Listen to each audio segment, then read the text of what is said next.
Hi guys, it's me, HD, and welcome to race day for the final race before the summer break, the 2023 Belgian Grand Prix, and of course, the very famous Spa Francorchamps circuit. Hope you guys are doing well. It's been a crazy race weekend when it comes to the weather. We've had very little dry running. It's been not just raining at times, it's been incredibly heavy rain at Spa.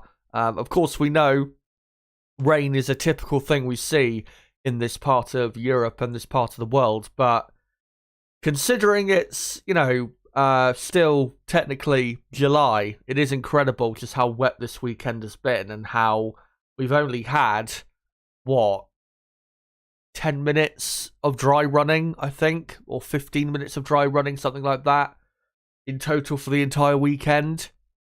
So, yeah, it's just been a very wacky weekend here at Spa. And here we come to the main event of the weekend, the race. We've got a bit of a mixed up grid, not as much as we've usually had in 2023. We've definitely had a lot more exciting looking grids coming into race day. But maybe, with it looking a bit more, say, standard, maybe that'll make the race a bit more exciting, than what we saw in Hungary or Silverstone or the races before that. But yeah, hope you guys are doing well, no matter what time zone you're in, what part of the world you're from. Hope you're all having as best a day as possible. And of course, I hope you'll join me today in either watching along or listening along to keep up with the events of this race at Spa. Just wanted to say quickly that if you were really, missing my coverage yesterday, I do apologise that I didn't go live yesterday for sprint day. But when I woke up in the morning, I looked at the forecast, and in the afternoon, I saw lots of heavy rain, and I thought, even if the sprint race did happen, which of course it did, that there was going to be quite some delays yesterday. And because of what happened a couple of years ago, I just wasn't keen on doing a stream where I would have to waffle for an extra hour and a half than normal, to cover the F2 and then the F1 sprint race itself. The F1 sprint race started, an hour later than it was originally scheduled to. The F2 sprint race, I think, started like 45 minutes later than it was originally scheduled to. So, yeah, the schedule's a bit all over the place, and we had, some heavy rain, quite heavy rain at times. Yeah, that's why I didn't stream yesterday, because I saw the rain coming and I thought, we're just going to get lots of delays today. I didn't think, that the sprint race was not going to happen, but I thought with the delays that were inevitable that it just wasn't worth doing a stream. The sprint race was decent. It was only 11 laps, and I think 8 of those were green flag laps, if I remember correctly. 8 or 9 of them, I can't remember exactly. So, yeah, there was not really much that could have happened in that short amount of time in the wet. But of course, we got a couple, exciting moments. Hamilton and Perez, the contact happened there that led to some overtaking of Sergio Perez for a lap or so. And then you have, Max Verstappen overtaking Oscar Piastri for the lead, because Piastri did get into the lead and led a couple laps before Verstappen reminded him who is boss. And yeah, really, other than that, I can't think of any other, big moments in the sprint race. But again, there wasn't that many laps, so it was never going to be really, a very exciting sprint race, because there just wasn't enough laps on the board for the drivers to really conjure up anything. But, that was the sprint race yesterday. Of course, points were scored, and there are, I don't think it's a couple, but actually there is a couple, minor changes to the Drivers' Championship, we'll get into in a moment. Just so you guys know, in case you didn't watch the sprint and you don't know what the results were, obviously the top 8 only score points. Max Verstappen won the sprint, with Piastri second, Pierre Gasly very impressively in third, and also quite emotional third, given his history with this track, and obviously his connection to Antoine Hubert, who passed away at this track 4 years ago. And then it was, Carlos Sainz 4th, Charles Leclerc 5th, Lando Norris 6th, Lewis Hamilton 7th. Hamilton, of course, had a 5-second time penalty. And then in 8th place was George Russell. So that's what that was the top 8. So let's get into the championship standings after that sprint. And I'll just hide the timer for a few moments. So Max Verstappen is now 118 points clear of Sergio Perez in the championship. After today's race, that gap will probably go up to 125 points at least, you would have to imagine. Fernando Alonso still clinging on to third, despite retiring from the sprint yesterday. Lewis Hamilton now just 4 points behind. Of course, if Hamilton did finish the race where he finished on track in 4th place, then he would have scored, 3 extra points. Would have been only a point behind. As long as Hamilton finishes the race today and has decent pace, and even if Mercedes don't have the greatest pace overall, Hamilton will go up to third in the championship, because the Aston Martin is incredibly slow this weekend compared to the Red Bull, Mercedes, Ferrari and McLaren. And then you've got Carlos Sainz now back up to 5th in the championship, just 1 point clear of George Russell. Charles Leclerc is 8 points behind his teammate in 7th. Lando Norris is down in 8th, with Lance Stroll 9th. And Oscar Piastri, after scoring 7 points in the sprint, he is now into the top 10 of the Drivers' Championship for the first time.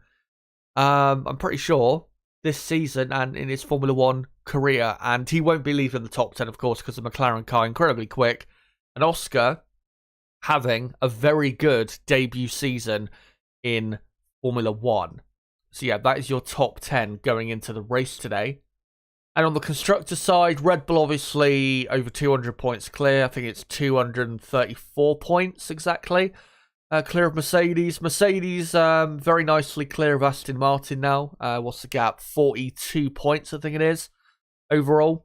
And then, yeah, Aston Martin third. Of course, Aston Martin didn't score any points yesterday. Ferrari, after scoring, 9 points in total, they are now 8 points behind the Aston Martin team going into this race. And as long as Ferrari have a decent or okay race, there's a pretty high chance that Ferrari will overtake Aston Martin in the championship and go up to third. And once that happens, I don't see Aston Martin getting back on terms with Ferrari really for the rest of the season.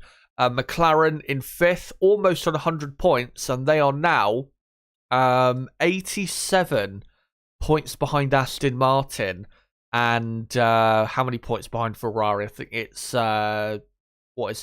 79, 80 points, something like that.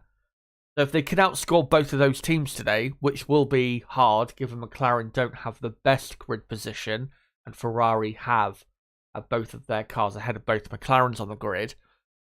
If McLaren can outscore both teams, then going into the second half of the season, I don't see why McLaren can't finish third in the championship, given how quick their car is right now, and most importantly, how good their driver lineup is and how consistent they are at the minute at scoring good big points.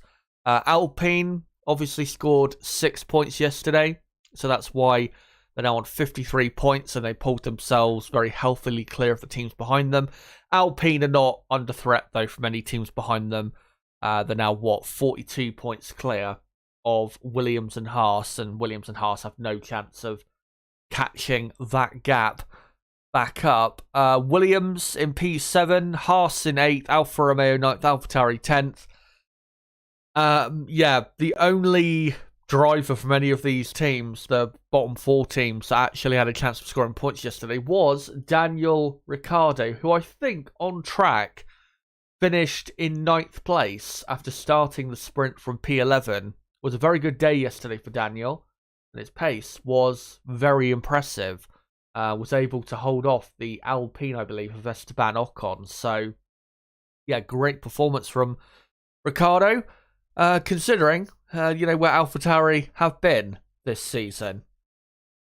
Yeah, those are the championship standings coming out of the sprint race. But let's now get on to, guys, the race today. And, of course, the results of the sprint yesterday do not set the grid for today's race. So what happened yesterday, as of now, is pretty much irrelevant. So let's now get into the results of the Friday qualifying session and what the starting grid is officially for today's race. So on Friday, Max Verstappen finished up in first, 0.8 of a second clear of Charles Leclerc. Was an incredible lap, and really all of that lap time over Leclerc came in the middle sector. Just incredible confidence from Max and speed. Also the Red Bull, just incredible speed through that middle sector, as well as I'll show with the sector time data soon. Max Verstappen, of course, has a 5-place grid penalty for a new gearbox, so Max will start in 6th place, but that's not going to stop him, I don't think, winning this Grand Prix today. And you may see there is a poll running at the top of the live chat where I've asked you guys, by how much will Max Verstappen win the race today? And the options, I think, are, 20 seconds, 30 seconds, 40 seconds, and over a full minute. So let me know, out of those 4 options, which are the most likely. You'll find out from me in a moment how big the gap I think will be by the end of the race. So it will be Leclerc on pole position, starting this Belgian Grand Prix on pole for the first time since 2019, where of course he took his first ever win in Formula 1. Of course, if he win today, that would be an incredible performance. It would require him being at his absolute best, which, I mean, this weekend, I wouldn't say necessarily he's been at his absolute best, but he's been pretty close to it. But yeah, realistically, nobody is stopping Max Verstappen, and especially Red Bull, winning the race today. Sergio Perez will be on the front row alongside Leclerc, and then Lewis Hamilton will line up in 3rd. Got to say, Hamilton has had a pretty good weekend. He's been on very good form, and as you can see, was 0.8 of a second quicker than George Russell in qualifying. Now, Hamilton, this weekend has been running the lower downforce rear wing, which in the dry, definitely will help him over Russell, because I have looked at the data, and Hamilton has I think a 5 km/h advantage over Russell. So yeah, that's why, a big reason I would say why Hamilton is that far clear of Russell. Even if they're running the same rear wing though, I'm pretty sure Lewis would be still ahead of him by a decent amount. Carlos Sainz will start in P4. I think looking back, Sainz will be a tad disappointed to be 4th on the grid. He probably feels as though he could have been 3rd or even on the front row with his teammate, especially after doing a good first lap in Q3 back on Friday. And then Oscar Piastri will start in 5th for McLaren. Then it will be Verstappen 6th, then Lando Norris in 7th. McLaren, in the wet, of course, this weekend have been very quick, but in the dry, because they've got the setup of their car quite wrong, they've put way too much wing on their car, as I'll show off later. That's why in Q3 on Friday, which was dry, that's why they were not on the same pace, obviously, as Red Bull, Ferrari, or Mercedes, because they just had too much wing on their car and were too slow in the 1st and 3rd sector, when in the middle sector they were incredibly quick, compared at least to Ferrari and Mercedes. So that's why McLaren don't have a great grid position, but there is still, something to gain from where they are on the grid. George Russell in 8th, even with his higher downforce rear wing that I think he's been running. Still not been a good weekend. Obviously 8th in qualifying, 8th in the sprint race as well, and had a terrible sprint shootout on Saturday morning or Saturday lunchtime, where he cost himself improving his own lap and then massively impeded his teammate from him improving his final lap in the sprint shootout. It was really poor driving from Russell, and he's had a bit of a strange weekend, I would say, has the Brit, and he was in qualifying only just ahead of the Aston Martin of Fernando Alonso in P9, and then Lance Stroll in P10. By the way, with Lando Norris, the reason he was 0.3 of a second slower than Piastri really is, not entirely necessarily because of this certain issue, but Norris, I'm pretty sure, did break some part of his floor in qualifying. Not sure if that's been repaired enough for him to be quicker than Piastri in the race today, but yeah, that's definitely a reason why the gap was that big. Maybe Piastri still would have been quicker. Who knows? But in terms of qualifying, these were quite clearly the top 5 teams. And let's go on to the rest of the field. Yuki Tsunoda will be starting in P11. Brilliant qualifying from him. AlphaTauri definitely enjoying the wet conditions a lot more than other teams out there. Pierre Gasly in P12. Alpine were pretty terrible on Friday, and I still think in dry conditions they don't have really that good of a car. Kevin Magnussen ended up in 13th, but he will start in 16th place because he massively impeded Charles Leclerc in Q2 and was given a 3-place penalty. So it will be Valtteri Bottas 13th, Esteban Ocon 14th, Alex Albon 15th, and then Kevin Magnussen 16th. Haas have had a terrible weekend. Yesterday, in the sprint shootout and the sprint race, they were absolutely abysmal.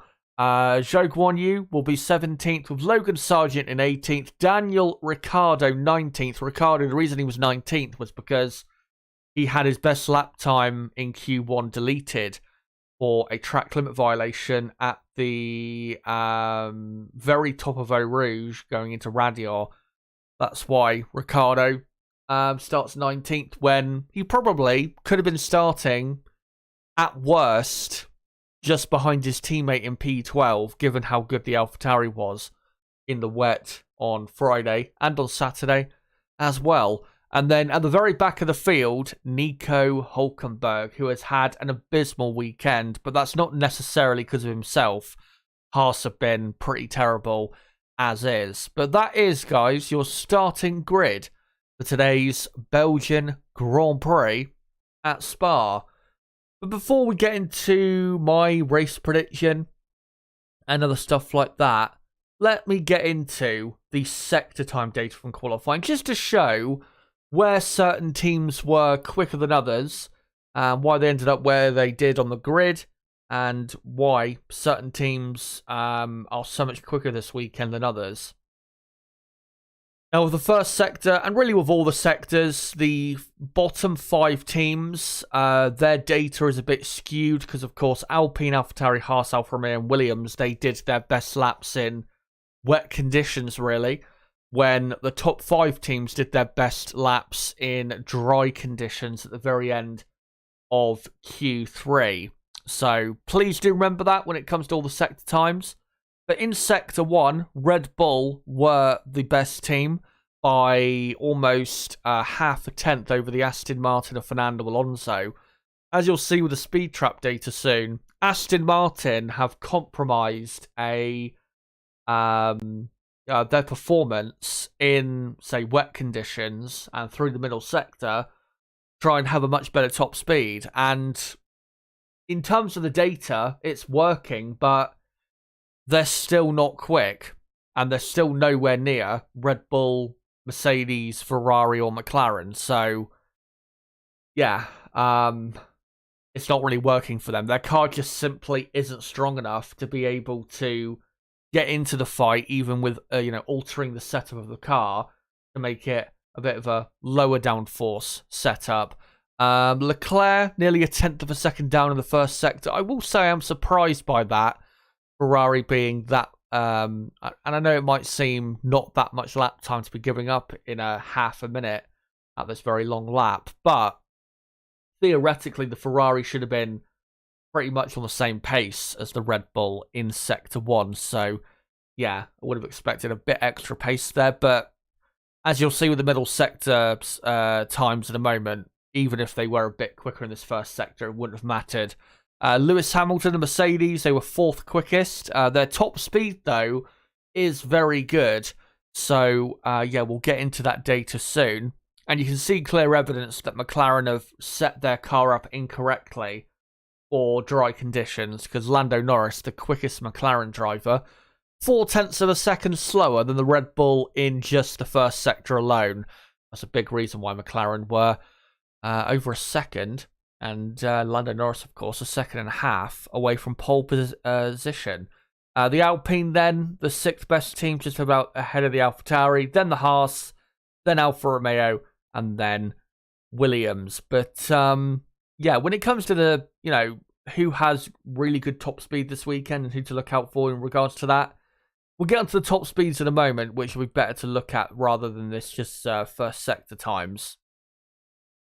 But the middle sector, of course, is all about downforce, and Red Bull are still the kings when it comes to that. Max Verstappen, a tenth and a half quicker than the McLaren of Oscar Piastri, and despite the McLaren running a bit more wing than the Red Bull, still Max in that Red Bull has a comfortable margin to the McLaren. And then there is a gigantic drop off to Leclerc in the Ferrari in third, 0.7 of a second slower in the middle sector alone. Just shows you the difference aerodynamically between the Red Bull and the Ferrari right now. And the McLaren, you can see 5.5 tenths quicker in the middle sector, again, because they had on a lot more downforce with their car. That's why they were so quick in the middle sector. And if they weren't this quick in the middle sector, despite bolting on that extra downforce, McLaren probably would have been fighting with Aston Martin if it wasn't for that. Mercedes, fourth best team. Bit disappointing. I've got to say their middle sector speed compared to Ferrari, and even compared to McLaren, despite McLaren running quite a bit more wing than the Mercedes of Hamilton, given that Mercedes, of course, are running a new update package, a new side pod and a new floor. I still will say, though, that we can't really get the best understanding when it comes to that upgrade as to how much if it has improved the car, how much it has improved the car this weekend, because we've seen obviously so much rain and it's been a sprint weekend. So it probably might be wiser to wait until the Dutch Grand Prix at Zandvoort in 4 weeks' time to really see how that upgrade has improved the Mercedes car. But maybe in the race, we will properly see how that upgrade has improved their car. Let's see. And then Aston Martin, the fifth quickest team, 1.3 seconds slower than Red Bull in just the middle sector, which is 45.5 seconds. And this middle sector proves why Aston Martin have dropped off to where they are now, simply because they don't have the downforce they had a couple months ago. Even though McLaren were running a bit more wing than them in qualifying, McLaren, 1.1 seconds quicker than them. And even Ferrari, who you would not expect them to be quicker in that middle sector by, a massive amount, were 0.6 of a second quicker than the Aston Martin, and the Mercedes half a second quicker. So not just slower than those teams, but not even on the same planet as those teams through the middle sector. And this is what I mean. Even if Aston Martin, say, put a bit more wing on their car to be a bit more competitive in the middle sector, they still wouldn't have been anywhere near Ferrari, Mercedes, McLaren, or Red Bull. So there's nothing really Aston Martin can do this weekend. They just haven't, again, updated their car enough to get back, fighting these teams. They have brought a slightly new floor to this weekend's race, but it's probably giving them, an extra tenth of a second at most, which around this track isn't really that much lap time at all. And then after that, you've got AlphaTauri, the sixth best team. You can really see with AlphaTauri how, when it comes to downforce, they've got a pretty decent car, because they were quite clearly quicker, 0.4 of a second quicker than Alpine in the middle sector, and miles clear of the Alfa Romeo and Haas as well. Again, with the AlphaTauri, it's just they have way too much drag on their car, and that's why a lot of the time they are quite slow. But when that area is limited in terms of its importance, straight line speed, they do have a decent car there, absolutely.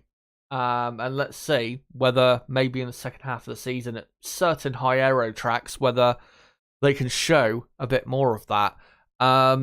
And then, Alpine, Alfa Romeo, Haas, and Williams nearly 10 seconds slower than the Red Bull. But that does show you, of course, the massive improvement in lap time through qualifying on Friday. Because, of course, in Q1, they were on intermediate tyres and it was pretty wet. And then in Q3, they were on soft compound tyres.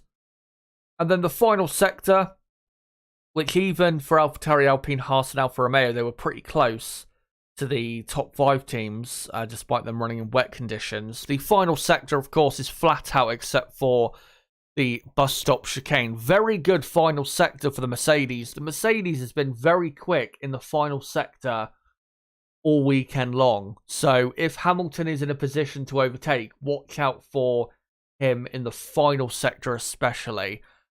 He was a couple hundredths of a second quicker than the Red Bull of Sergio Perez. Shows you Max Verstappen could have gone even quicker in qualifying because his final sector was not the greatest. And the reason that is because he didn't have the best bus stop chicane. If you go and watch his on board, it wasn't terrible or anything, but definitely could have been a tad better. The Ferrari then, the third quickest team through the final sector. Again, I am surprised by Ferrari's pace through this final sector. I would have expected them to be honest, a tenth of a second quicker than they were. Ferrari, I am left disappointed with what their qualifying pace was like. I do feel like they could have got closer to Red Bull than they did. They still wouldn't have been anywhere near close enough to actually fight for pole position. But I do get the feeling that they were leaving maybe a tenth and a half on the table that they could have, taken. And that could have had, Leclerc more comfortably on the front row. Or on, securing pole position, of course, for today's race. And of course, that would have helped out Carlos Sainz quite a bit to secure third, and then of course what would turn into a front row lockout for the team. So Ferrari, I wouldn't say necessarily disappointing overall with their pace, but definitely, again, I feel as though they were underwhelming in certain parts of the track. Aston Martin, fourth quickest team. Again, that's really to do with how low downforce they're running. And then McLaren, again, you can see that running too much wing, really costing them once again 0.4 of a second slower than the Mercedes in the final sector. And then AlphaTauri, impressively, quite quick in this final sector, despite it being very high speed. And quarter of a second quicker than the Alpine, and obviously quicker than Haas, Alfa Romeo, and Williams as well. But overall, for the entire lap, Red Bull, of course, were the quickest team. There is no doubt about that. Ferrari were the second best team in qualifying, with Mercedes third, McLaren fourth, Aston Martin fifth. After that, it's pretty difficult to say because, again, the conditions in Q2 and Q1 were different for the other 5 teams. But In the dry, I still think Alpine are probably the best of the rest after the top 5 teams. And then, well, Alpine and Williams probably on a very similar pace, in the dry. So, yeah, again, though, because of the conditions we've had, or that we had on Friday, but really the entire weekend, it is hard to say precisely just where people have been so far this weekend. And of course, going into the race, we don't have any long run data to really know on heavy fuel how people's pace is looking. So unfortunately, I can't bring you that because, I mean, the only dry running we've had was, I think we had a slight bit of dry running in the sprint shootout on Saturday morning. And then obviously the second half of qualifying on Friday was dry. But other than that, it's been wet. So we're going in blind into this race in terms of what the race pace is looking like. And of course, the track does have a slight bit of rubber down today from F3, F2, Porsche Super Cup as well. But it is quite a green track still. So the grip out there, not very good compared to what it normally would be like and what it was like, for example, this time last year at the Belgian Grand Prix. Anyway, before I get into my predictions for this race, let's just have a look at the top speeds by team. Now, again, because of the wet conditions, for certain teams it might be a bit more skewed. But I think mostly we can read quite a lot into this. So, Mercedes, of course, with Lewis Hamilton running quite a low downforce setup. And he had the quickest top speed of anyone, 313.4 kilometers an hour. This speed trap, by the way, that I took the data from, is at the end of the Kemmel Straight going into Les Combes, the fastest point of the track. And Hamilton was nearly 2 kilometers an hour quicker than the Ferrari. Aston Martin were then third.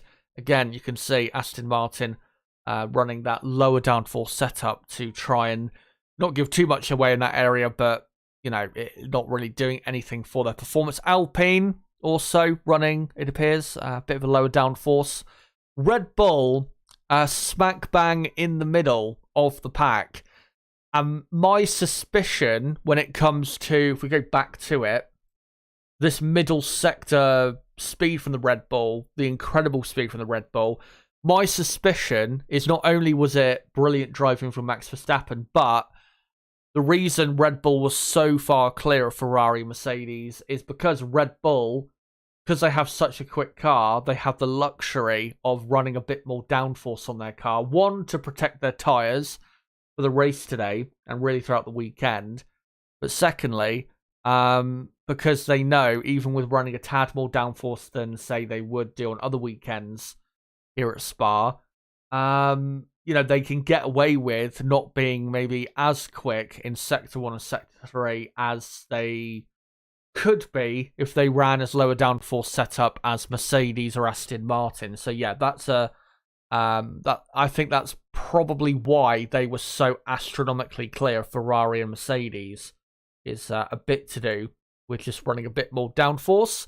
AlphaTauri, it appears running a bit less downforce because normally at the bottom of the top speeds.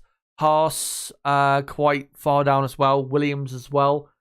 With Williams though, it is a lot more difficult with them to say whether they're running more downforce or not, because in Q1 the conditions were quite a bit worse than they were in Q2 or Q3. So yeah, hard to say exactly what their downforce levels are, but I do expect Williams to be a lot better today.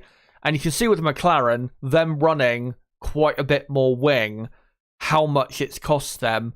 Nearly 10 kilometers an hour slower than the Mercedes Works team. So even though Hamilton is starting ahead of the two McLarens on the grid, if he is behind one of the McLarens at any point and he gets slipstream DRS, it's not going to be a contest. Hamilton will breeze past incredibly easily. And to be fair, even if the Aston Martin was to get, in the slipstream with DRS open, I mean, the Aston Martin is nearly 5 kilometers an hour quicker, which is quite a lot to be quicker than another team where you're running the same power unit. So yeah, McLaren, I think really at the start, they are under massive threat from certain cars around them and definitely behind them, such as the Mercedes of Russell. If you're wondering, with Russell, what his top speed was like, with the higher downforce setup I believe he's running, his was about 308 kilometers an hour. So yeah, about 5 kilometers an hour slower than Hamilton running the lower downforce setup, but still 3 kilometers an hour quicker than the McLarens. So yeah, McLaren very much under threat when it comes to their top speed today. And Alfa Romeo, yeah, quite far down with their top speed. The only thing I can guess is that they, because of the rain, took a very ambitious gamble and decided to put a wet setup on. And if that is true, then for today's race, they are going to be in big trouble. I mean, they're not starting that high up on the grid anyway, 13th and 17th, but yeah, not looking good for them. Not even getting up to 300 kilometers an hour in qualifying. Yeah, watch out for Mercedes, Ferrari, Aston Martin when it comes to overtaking today, because they're running quite a bit lower downforce than normal. And still, with Williams, and of course Red Bull, who naturally have quick cars in a straight line, watch out for them as well. But, of course, we don't have any long-run data from this weekend because of how wet it's been. And this race today is going to be mostly dry. If you're wondering, by the way, the forecast, what's it looking like?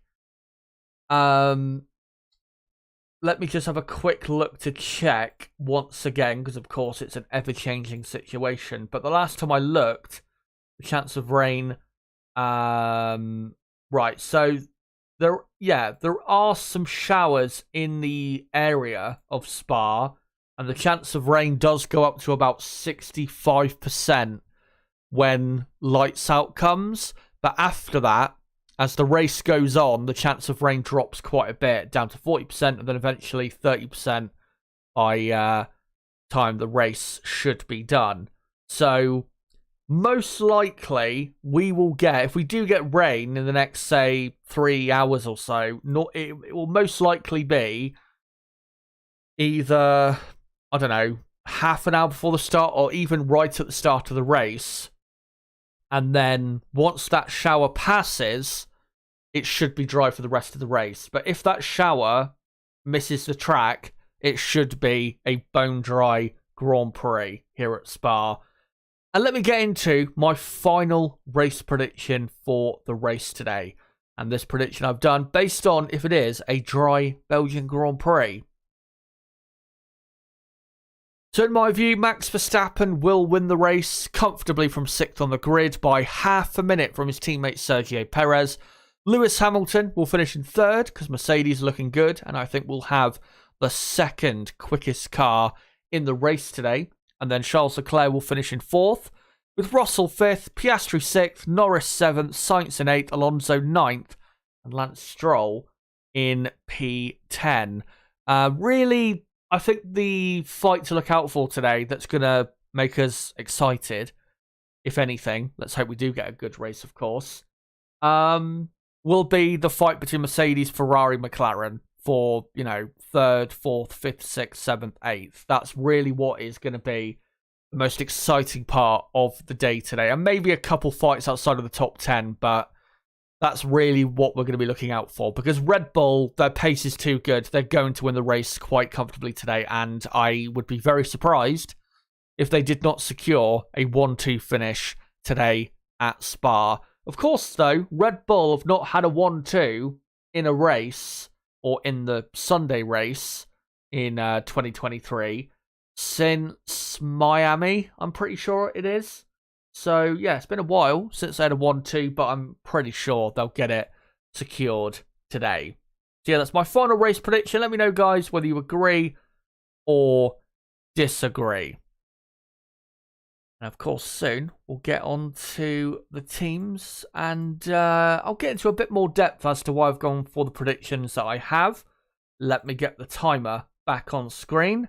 There you go. Hour and 20 minutes to go until the race starts in Spa. And just want to say quickly, if you are new to the channel, don't forget to subscribe for more content like this, because we do qualifying and race watch-alongs for every Grand Prix on the calendar, and we will be mostly for the rest of the season. Obviously, depends if it's a sprint weekend or not. So yeah, make sure to subscribe for more content like this. And as well, for everyone watching right now, make sure to smash that like button. We're currently on 31 likes. Let's try and get up to 40 plus if we can in the next 20 minutes or so. That'd be great if we could. By the way, if you are wondering, I will be joined by my co-commentator today, Niblo. He's probably going to come on stream in about, just under an hour's time. So yeah, we'll bring him on soon enough. So what we'll get into now is, the teams more in depth, how I think they'll truly get on, and also what the keys are for their race today. One thing though to get onto before we get into the teams is race strategy, which is a very interesting thing for today because we've had such little dry running. All of the teams have all of the teams have a new set of every compound of tyre. So there is lots of things the teams can do today. And let me just get into what the predicted quickest race strategy is today, which Pirelli announced about 3 hours ago. So they said on Twitter, if the Belgian Grand Prix is a dry race, they then showed with their graphic, these are the fastest strategy options for the race. So the two fastest options, and by the way, the dry compounds this weekend, it is the C4, C3 and C2. So quite soft with the compounds this weekend. So the two quickest strategies are they're both a two-stop strategy, but either you can start on the soft compound tyre, pit between lap 10 and 15, go onto a set of mediums, and then pit again between lap 25 and 30 for another set of mediums to finish the race. The other two-stop strategy is, again, start the soft, also, again, pit between lap 10 and 15, but go a bit longer with your second set of tyres, the medium compound, and pit between lap 28 and 33, and then finish the race on a set of soft tyres.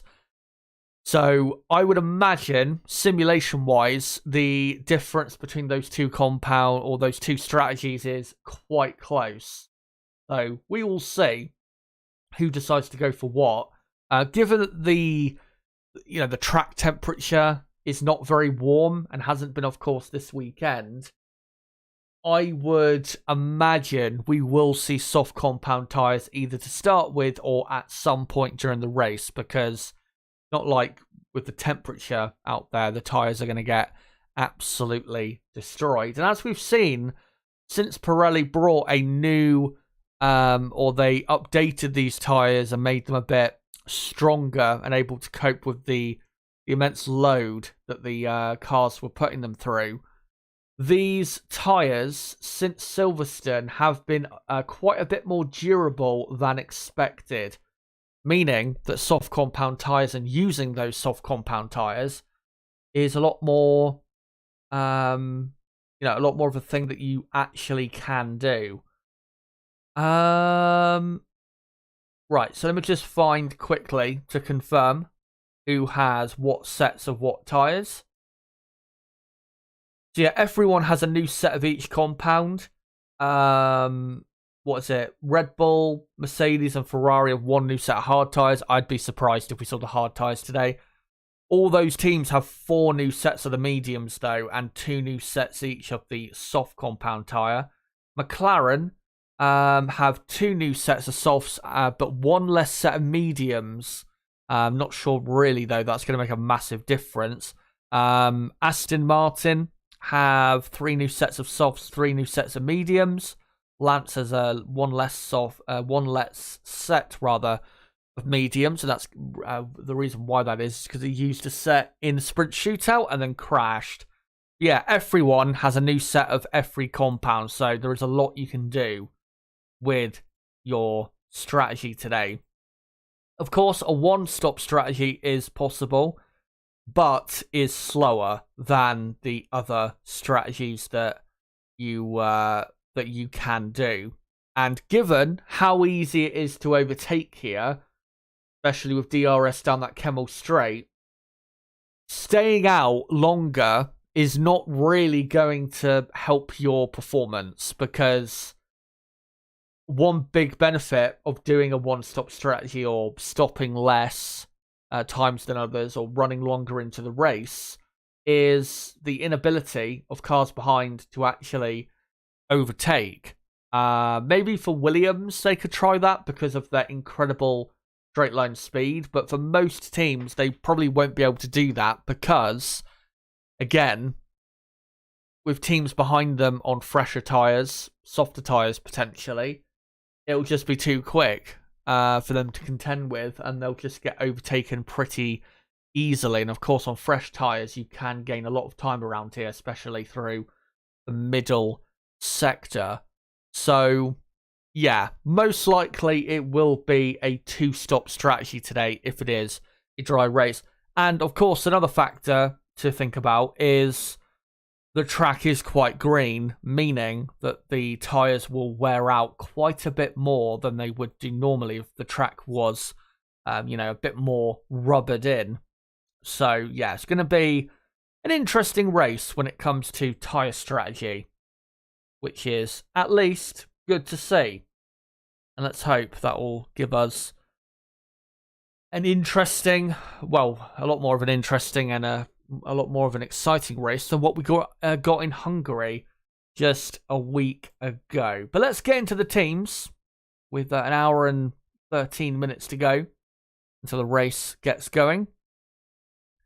Red Bull, not going to spend too much on them because it doesn't matter really what strategy they do. They're going to win the race today by a country mile. Max Verstappen is on another planet with his pace. Even in the sprint, he didn't lead, that many laps, but he still won by, I think, was it 6 seconds or just over 6 seconds? His pace, even in wet conditions, was truly incredible. And it's inevitable when he's going to take the lead. The only thing really to debate is when will he take the lead. I would imagine it will be no later than lap 7 by the time he's in the lead of the race. And by the time he does get into the lead, he will pull away incredibly quickly from the rest of the field. Potentially a second lap quicker, I would imagine, than the rest of the field. Maybe not compared to Perez, but definitely compared to, the drivers driving different cars to the Red Bull. So, yeah, Verstappen's going to win by a country mile. No doubt about that. It's not for debate at all. For Sergio Perez, all he has to do is pass Charles Leclerc as soon as possible. And the best way to do that is to not overtake him into turn 1, because that would be just jumping the gun too early, and it would not be the ideal way to overtake Leclerc for the race today. What he needs to do is make sure, holds off the cars behind, and then gets a great run on Leclerc through Eau Rouge and Radier, and then uses the slipstream and very good top speed the Red Bull has to then blast past down the Kemmel Straight into Les Combes. And if we can do that and get into the lead, and Max has maybe a slight bit more trouble getting his way through Hamilton, Sainz, Piastri and Leclerc than we expect, maybe Sergio Perez can, maybe not win the race, but at least put himself in contention to win the race today. I mean, there is definitely, because he's in the Red Bull, there is definitely a chance he can win today. But even with Max being held up a bit more than we expect he will, in him coming through the field, I still don't see Sergio Perez being able to hold off Max Verstappen, because Max will be relentless. As we saw in qualifying, Max was 9/10 of a second almost quicker than his teammate, and if he keeps up that advantage in the race, I don't see what Checo can do to keep him behind. So, yeah, most likely it'll be a Red Bull 1-2. As long as Perez gets past Leclerc as soon as possible, then it should be a pretty simple race for the Red Bull team to secure yet another 1-2, and what would be their 13th win in a row in Formula One. And we'll see if they can get it. What would be a record 13th win in a row for Red Bull Racing. Let's now go on, though, to Mercedes-Benz, who have had a decent weekend. Lewis Hamilton starts third on the grid. Pretty good grid position. I don't think a lot of Mercedes fans would have expected him to be third on the grid around this circuit, but Hamilton has been in great form this year and especially this weekend, so that's really helped Mercedes' chances. And with this lower downforce setup and this new low downforce rear wing they've got, that has really helped their performance this weekend to be at least in qualifying right in there with the Ferraris, and probably in race conditions they should be theoretically the second quickest team, given McLaren are running too much downforce and given that Ferrari will do their usual burning out of the tyres. So yeah, Mercedes are looking in good nick today. The only issue for them is if Lewis Hamilton not, necessarily has as bad of a start as what we saw in Hungary, where he lost 3 positions, I think it was, on the first lap. But if he doesn't have a great start and loses even 1 position, say to Carlos Sainz or even Max Verstappen, it's going to be a bit difficult for Hamilton to just instantly get on Leclerc's tail and get past and, secure that 3rd place, which I think he will. But really, just needs to make sure he at least maintains his position on the first lap, so then he can try and attack Leclerc for the rest of the race. Because if he does have a bit of a poor start and loses a couple positions, say to Sainz and even one of the McLarens, I mean, he should gain position still, but it'll just make his race a lot harder than really it has to be. Because, like I said, I expect Mercedes to be the second quickest team in the race today. But George Russell, back in 8th, higher downforce setup for him. And really because of that, and because we're going to see a mostly dry, if not fully dry race, really, I think they need to do something different with Russell today when it comes to the strategy. And if I'm Mercedes, I would go aggressive. Starting with a soft tyre and then go on to another set of soft compound tyres for the second stint. And then just try and, extend that second soft compound tyre stint maybe a tad longer than the first one to try and make sure he's not pitting too early for that final set of tyres.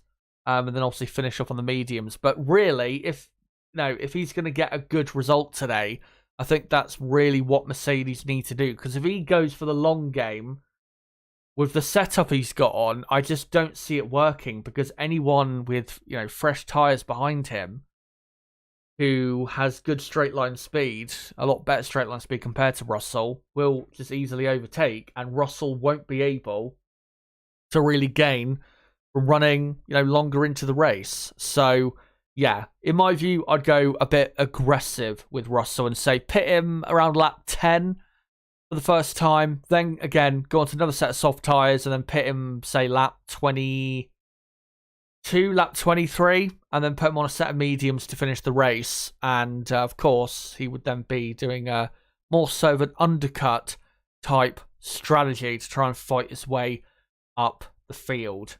But it is going to be a hard race for Russell today. But the reason I'm going for him in P5 is because I think Mercedes will be quite clearly the second quickest team today. That's why I've gone with him in 5th. And with Lewis Hamilton in 3rd, simply, I think, again, they'll be quicker than all the other teams except Red Bull. And Hamilton, with the form he's in, I don't see him being stopped, when it comes to finishing on the podium. And even though Leclerc has had a good weekend and Ferrari are looking, a bit stronger factually on the grid, I don't think Ferrari are going to be able to really put up a good enough fight to keep Mercedes behind and keep Mercedes away from finishing on the last podium slot. So yeah, Lewis Hamilton in 3rd, George Russell in 5th, and that would be, if they were to get that, a fantastic result for the Mercedes team. That'd be 25 points, and that would pull them very significantly clear of the teams behind them. And really, we have to say, given where they're at the minute, Mercedes are going to finish second in the championship. I don't think there's any real chance of the teams behind them catching them and passing them in the championship unless the other teams bring a massive upgrade that puts them, quite far clear of Mercedes, which I'd be surprised, really, if that was to happen. So yeah, Mercedes looking good going into the race. And again, with this new side pod and floor that they've got, this race, if it is a completely dry race, it should be a good session to really see whether this new upgrade is working as intended. So we will keep our eyes on that. And let's say they are not only the second quickest team today, but they are comfortably, by quite a big margin, the second best team today. Then you would have to say that that upgrade has worked for them.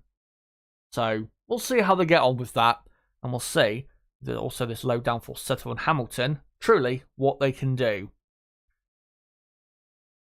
Quickly with Aston Martin, they're running a lower downforce setup, but there's nothing they can do. They're just not as quick as the top four teams right now in Formula One. Aston Martin still third in the championship, really, of course, based on what happened in the first 8 races of the season, because since Austria they've just not really been quick at all, and quite clearly their performance is not because of the tyre compounds being redesigned in their, I think, construction.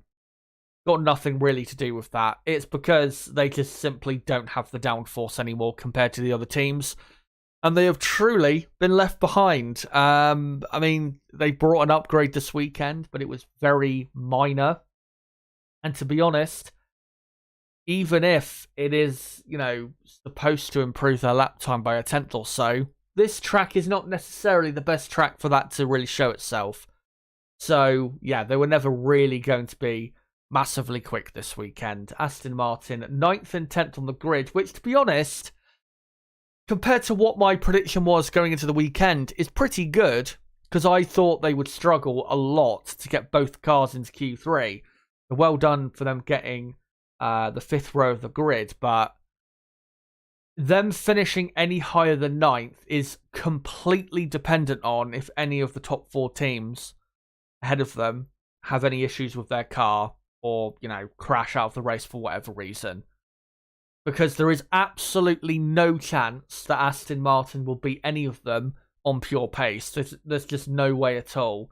You saw, with the qualifying lap times, sector times as well, especially that middle sector time, Aston Martin just not on the same level at all compared to those teams. So, yeah, their job today is secure where they are on the grid, 9th and 10th, which would be 3 points for them. That's realistically the best they can get from this race.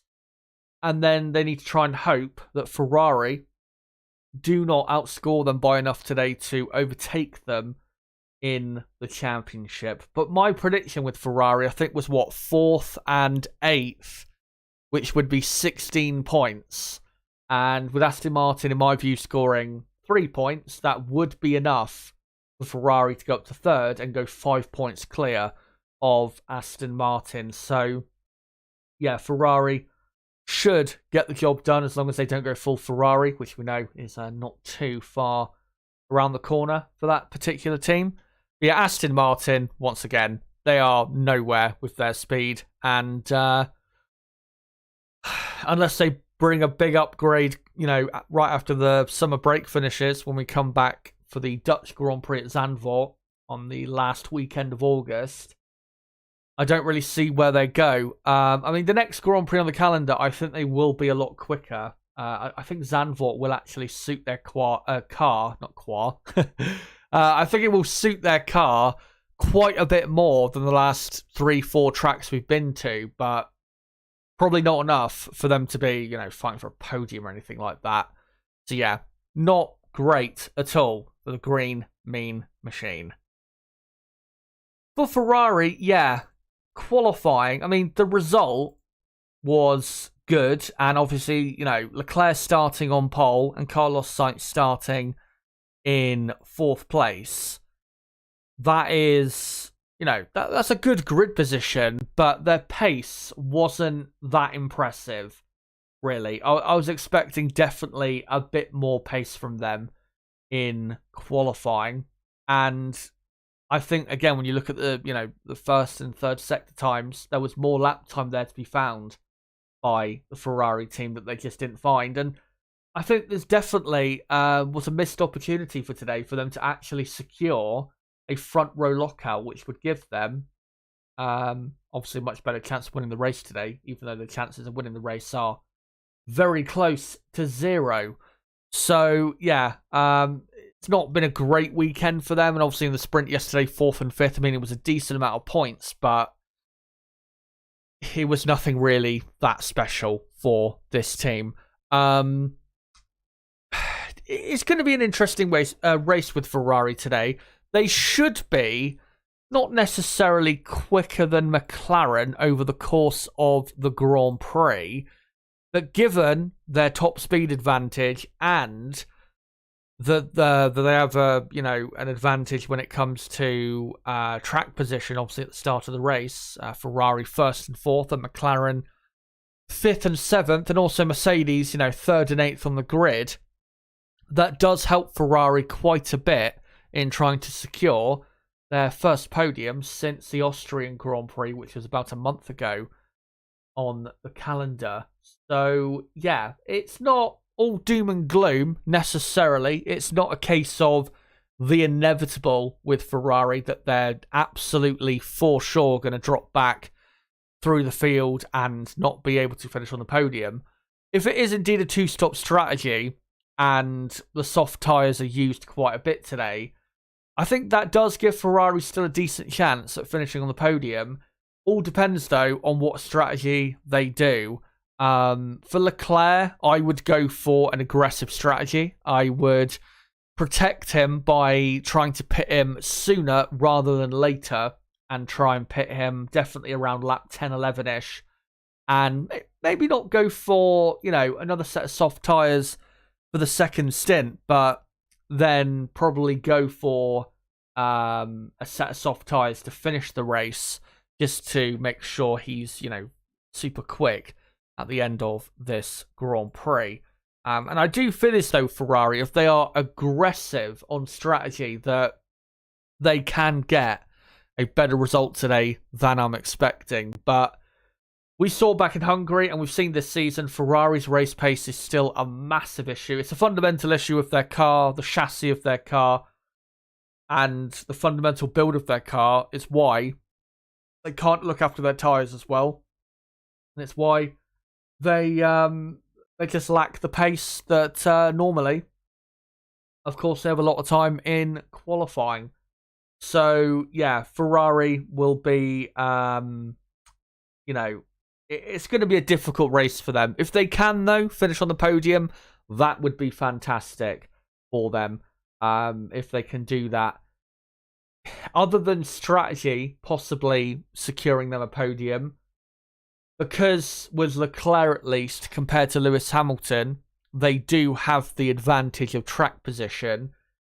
If they can utilise that and just make sure they keep Leclerc ahead as much as they can and not leave him out, say, too long, and, not leave him in a position where he's getting undercut by, say, the Mercedes team with Lewis Hamilton, then I think, given how quick the Ferrari is down the straights, still a pretty good chance that Ferrari can hold back Mercedes, because as you saw with the speed trap data, there's, 1.5 kilometers difference between the two teams, and that's not really that big at all.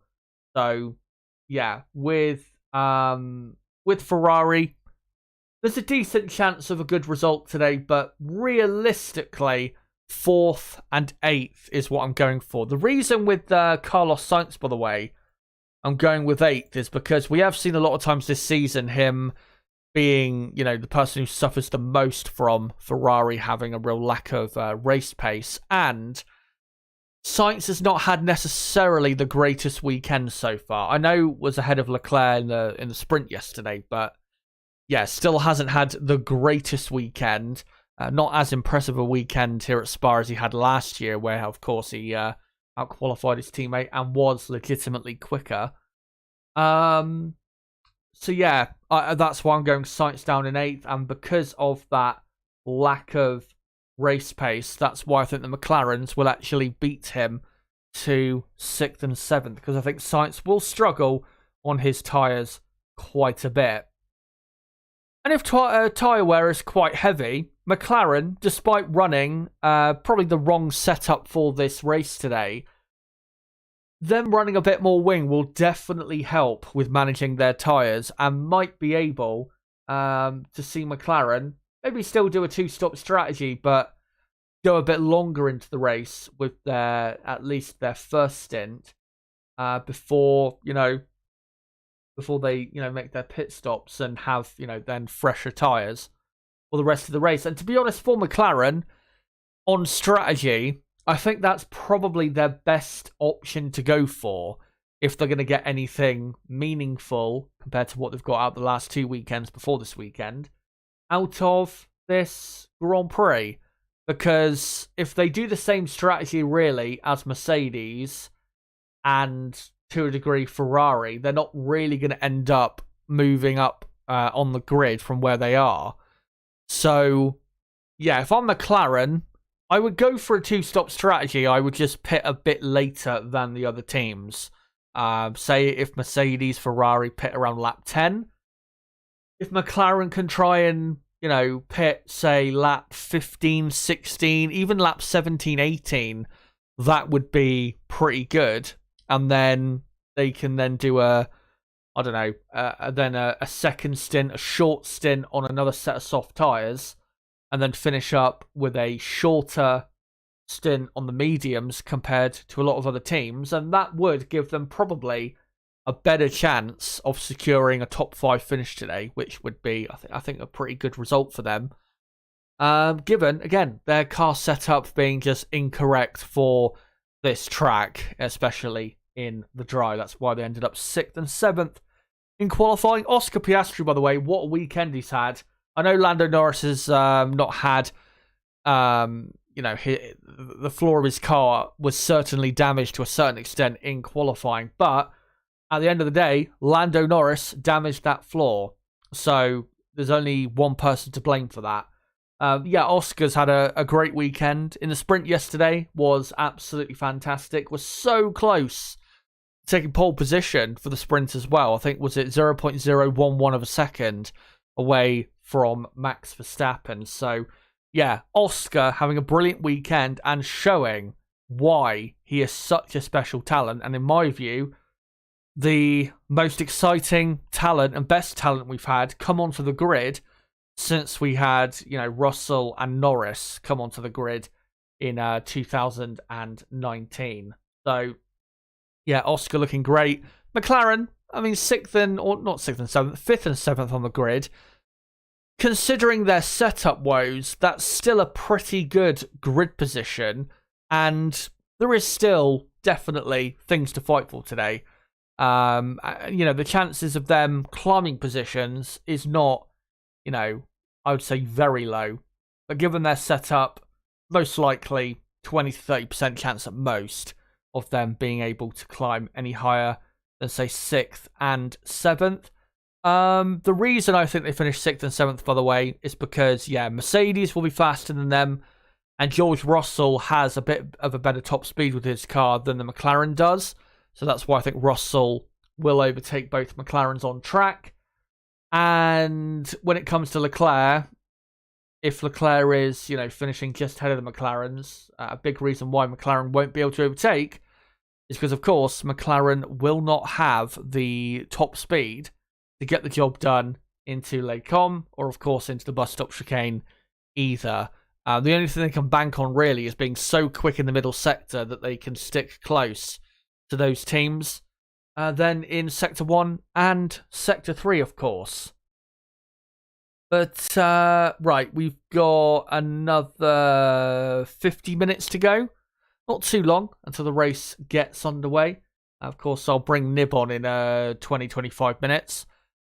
We will get on to now the rest of the teams, the midfield teams really, and then I will come to you guys in the live chat. So keep your comments coming and keep voting in that poll at the top of the live chat. By how much will Max Verstappen win the race today? Let me know. Will it be 20 seconds, 30 seconds, 40 seconds, or over 1 full minute? Let me know what you think. I think my prediction was, 30 seconds? So, yeah, let me know whether you agree or disagree with that. By the way, hello to Dexter Hall. Says, hey, Chezza. Dexter here from Jamaica. Great to see you. I don't think I've seen you for a while, to be honest. But yeah, great to see you. And great to see you all, of course, in the chat. Yeah, let's just whiz through the final teams. Alpine, of course, great result yesterday. Pierre Gasly finishing up in P3, which was an emotional third for him, given, again, his history of this track, losing a dear friend 4 years ago, Antoine Hubert.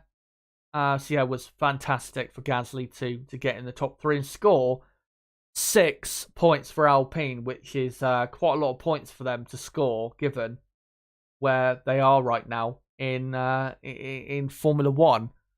So yeah, that was great for him. But 12th and 15th, or 12th and 14th rather, they are on the grid, which is obviously not very good at all.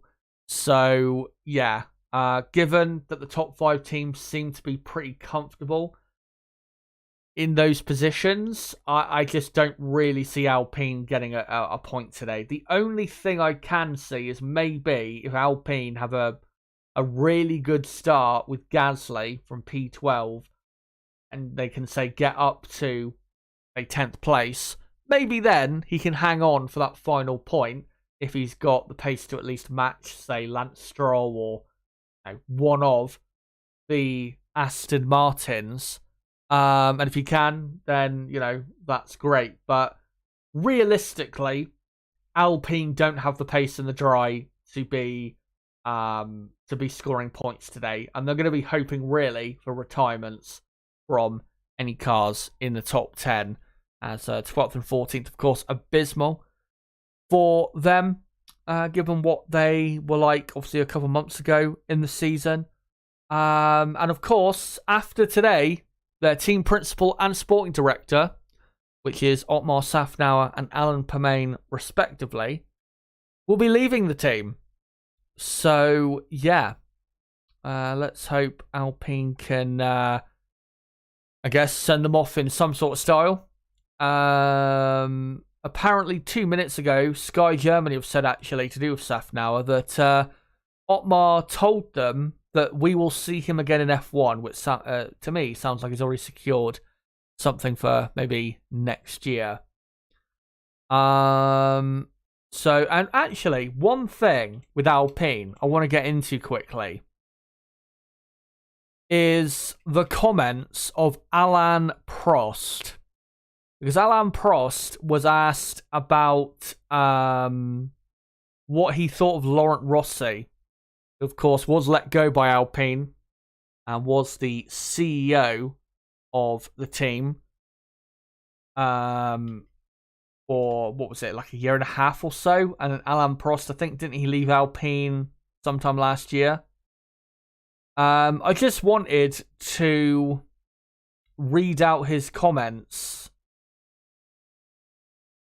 if I can, because his criticism of Laurent Rossi was very scathing. And I've just found a race article where I can quote you what he said. And what he said was about Rossi. He called him, quote, an inept manager who thinks he can overcome his incompetence with his arrogance and his lack of humanity towards his people. That is very scathing. Very, very scathing. And I was very surprised by that. I mean, I didn't think Alain Prost was going to praise him or anything, but wow, that is quite a thing to say. And I mean, Alain Prost is not a hyperbolic person, so I would assume that Laurent was a pretty bad team leader if Alain is saying quite extreme stuff like that. So yeah, it just shows you what really has gone on at Alpine. And Alpine are, well, quite simply in tatters. And we'll see what their Formula One future truly is. I know a couple people out there in the social media sphere have talked about, Alpine, maybe they won't be on the grid that much longer. I think they will. I think they'll, be in Formula One still for another few years. But I would not be surprised if in 2026, if they don't quite deliver with their new power unit compared to all the other engine manufacturers, of course, who will be desperate to deliver a great power unit out of the blocks to try and get a good head start on those regulations. If they don't produce a good power unit like they did back in 2014, then I definitely could see Renault and Alpine pulling out of Formula One by the end of the decade. But I don't think they're going to be doing anything extreme. And by the way, it has been more so confirmed that Mattia Binotto, of course, the infamous ex-team principal of Ferrari, is seriously being considered as the next permanent team boss of Alpine. The current team boss after this race for the rest of the season will be Bruno Famin. No idea what the guy has, done in motorsport. But again, he's an interim, and there's nothing really he's going to be able to do about where Alpine are. And we will see what they're going to do in regards to who their next team principal is. If they're smart, they'll hire Binotto as a technical director. But knowing them, they'll go for him as a team principal. Binotto will help to a degree on the technical side, but will be just as chaotic as he was at Ferrari at running a Formula One team. And Alpine, once again, will never learn. We'll see what happens with all of that. And of course, I will let you guys know. What do you call it? I will let you guys know if there's any, breaking news in regards to who Alpine do eventually hire when it comes to their team principal. So Williams will go next on to.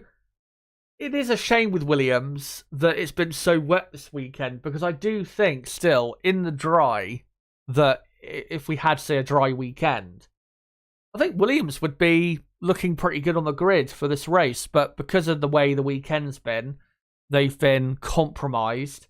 They're 15th and 18th on the grid, which is obviously not very good. They will gain positions on where they're starting. There is no doubt about it. Their car is quicker than 15th and 18th. Alex Albon, I think, will finish probably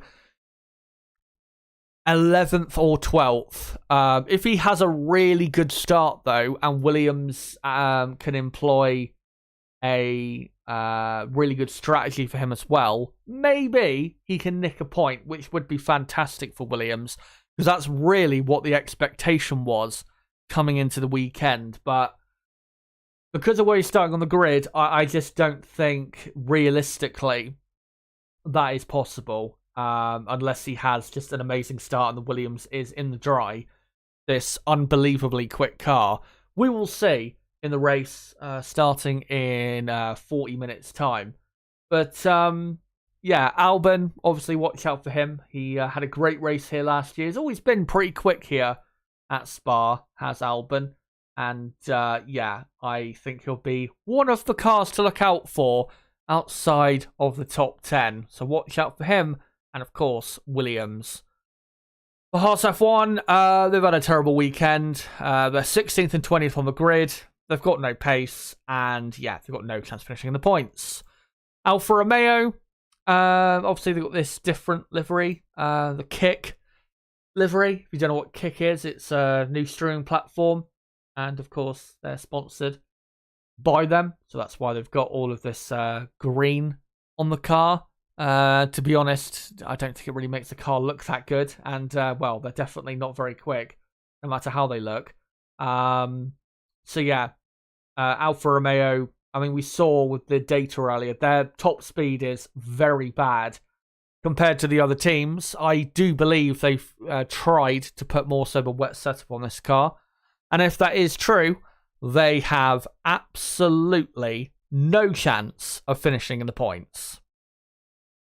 And finally, AlphaTauri. Yuki Tsunoda, P11 on the grid. That is a brilliant position. Just breaking news, Nico Hülkenberg on the way to the grid has just said there is quite a bit of smoke coming out of his car. As the cars, they're just doing their preliminary laps on the way to the grid. And Hülkenberg has now been wheeled back into the garage. Of course, he is starting at the back anyway. So we'll see what happens with him. Not sure how quickly they can put a new power unit in. Not sure they can do it in 40 minutes. If they can, then it'd probably be best doing that if the issue is terminal. But yeah, with AlphaTauri, Yuki Tsunoda, he's had I wouldn't say a great weekend, because yesterday in the sprint he wasn't exactly that good. But yeah, on Friday was very good. Was maybe a bit unlucky in finishing up in P11. But yeah, Tsunoda obviously in a great position. AlphaTauri have had a pretty decent weekend. But Daniel Ricciardo back in 19th, I am curious to see how much progress he will make from 19th, because he's a lot quicker than 19th. There is no doubt about it. I think he can beat the two Haas's and probably the two Alfa Romeos. So 16th or 15th is probably the best he'll get. But if he can do any better than that, that would be a truly superb performance. A shame that Ricciardo violated the track limits at the top of Eau Rouge, because if he didn't, he'd be starting really right where Tsunoda is on the grid. But yeah, we'll see how Tsunoda does from P11. In the dry, though, I don't think AlphaTauri have as good of a pace as they do in the wet compared to Alpine and Williams and teams like that. So yeah, I would be very surprised if AlphaTauri ended up in the points. But if they did, then that would be great. But those guys are all of the teams. And I think what I'm going to do is, in a moment, post a link of the stream out a couple more times. And then I'm going to bring Niblo on. So one thing I will do quickly before we do that is just delete some of this stuff. The stream, you know, can run definitely quicker. Let me just get rid of this stuff. And a quick reminder, this is my top 10 race prediction. Verstappen, Perez, Hamilton, Leclerc, Russell, Piastri, Norris, Sainz, Alonso, and Stroll. Let me know whether you agree or disagree with that. And, well, let's not go into that quite yet. And let me just get the countdown back on screen, as we've got 36 minutes to go until the start of this race. So make sure to keep posting your comments in the chat. I will get to some before the start of the race. But let me quickly post a link of the stream out a couple more times, and then we'll try and bring Nib on. So let me just do this quickly. Come join us here to watch along the Belgian GP. I just want to say again, if you are new to the channel, don't forget to subscribe for more content like this, because of course we do qualifying and race watch-alongs for every Grand Prix. And for everybody watching, we're currently on 60 likes. Let's try and get up to 75, 80 likes if we can in the next half an hour. That would be great if we could do that. So yeah, make sure to smash that like button. Yeah, I'll just quickly post this out on Twitter, and also look on Twitter to see if there's any breaking news. I can bring you guys. And if you're wondering about the weather, it is still dry, but it is quite overcast. There's no sign of any sunshine out there. But according to the forecast, we should get, if we're going to get rain, we should be getting it in the next 45 minutes, really. So we'll see how that plays out. Come join us here to watch along the Belgian Grand Prix.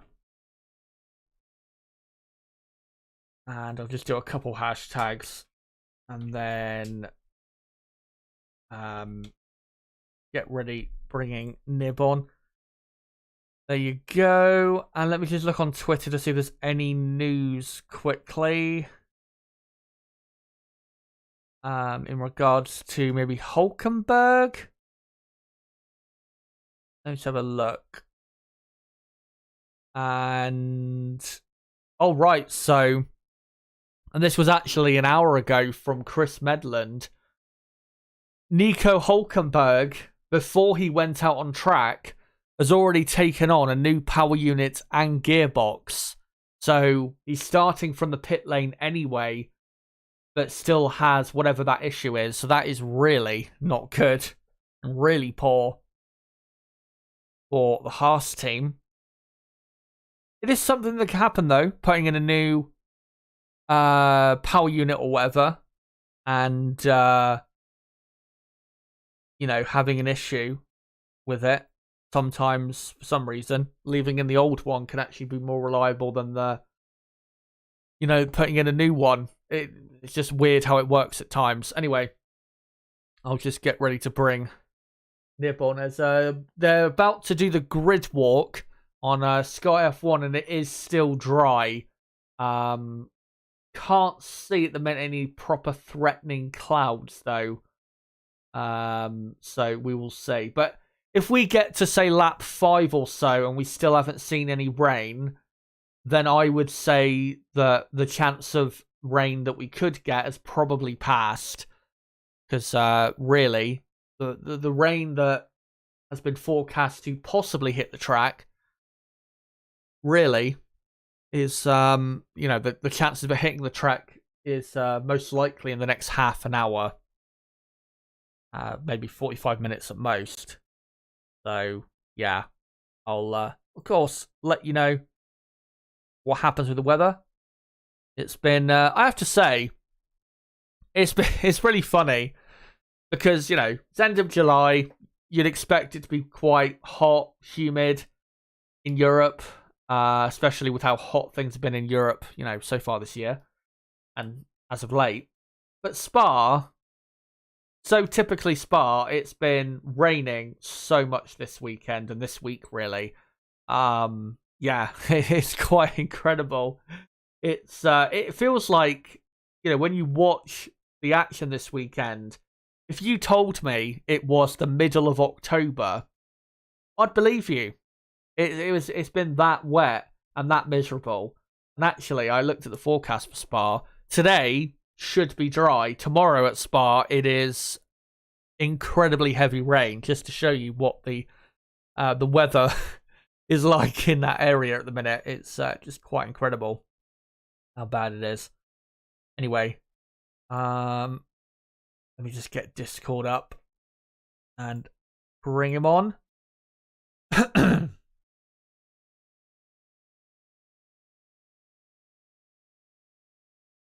Right, are you there? I am. How are you? We are doing quite well. What about yourself? Yeah, okay. I'll be honest. I was probably going to say this earlier in the stream. I'm not sure. I mean, I am looking forward to the race today to an extent, but today just feels like we're going to get like an inevitable domination, really, like we got last week in Hungary. Are you like, how much are you looking forward to the race, or do you think it's just going to be like last year where Red Bull obliterate everyone? Oh, it is what it is, isn't it? It's just like, well, here we are. It's a race day. Let's just get through this.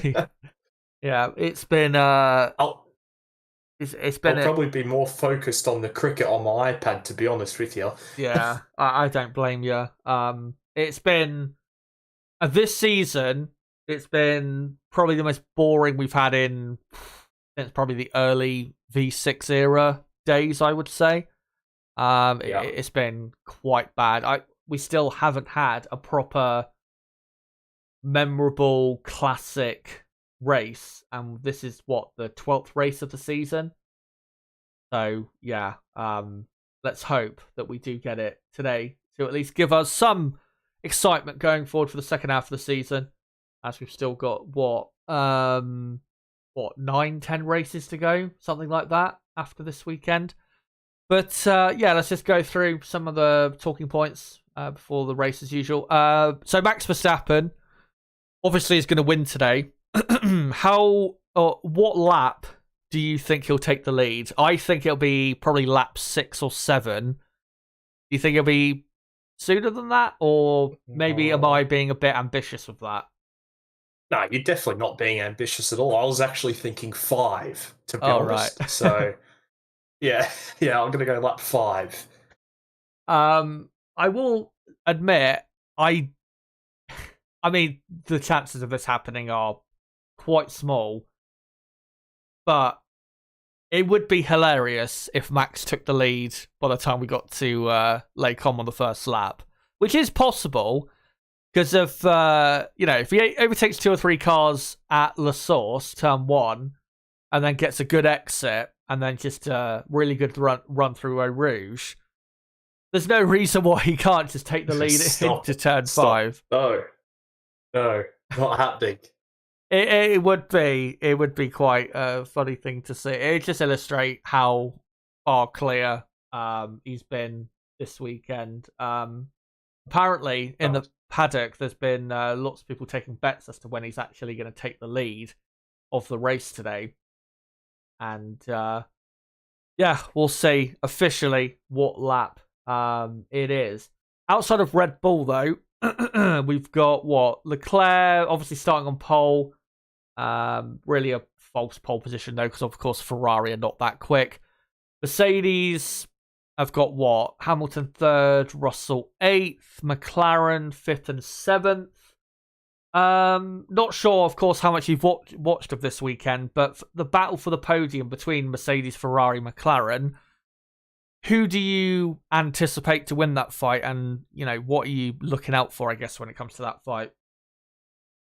Well, as a very unbiased Oscar Piastri fan, of course, it is quite annoying because I feel as if they were starting just a little bit higher up on the grid, I think they'd be able to pretty comfortably take home the podium. But just due to the lack of straight line speed that McLaren have got compared to the other cars in front of them, it's going to be quite difficult. That it's either their tyre wear is going to have to be ridiculous compared to the rest, or they're going to have to do it through the pit stops to really move up considerable positions. But we've seen some good start. Well, obviously last weekend we had a great start by Piastri, so hopefully that occurs again. But well, let's see how badly Ferrari can Ferrari this weekend. Hey, Charles probably should finish on the podium, starting on pole, but who knows, eh? Who knows? Yeah, it was Ferrari. You just never know what they're gonna do. Just a quick update on Hulkenberg as well. Literally, just as you started speaking about it before, Luke Smith tweeted out that Hulkenberg will be good to start the race, according to Haas, despite him reporting concerns on the radio.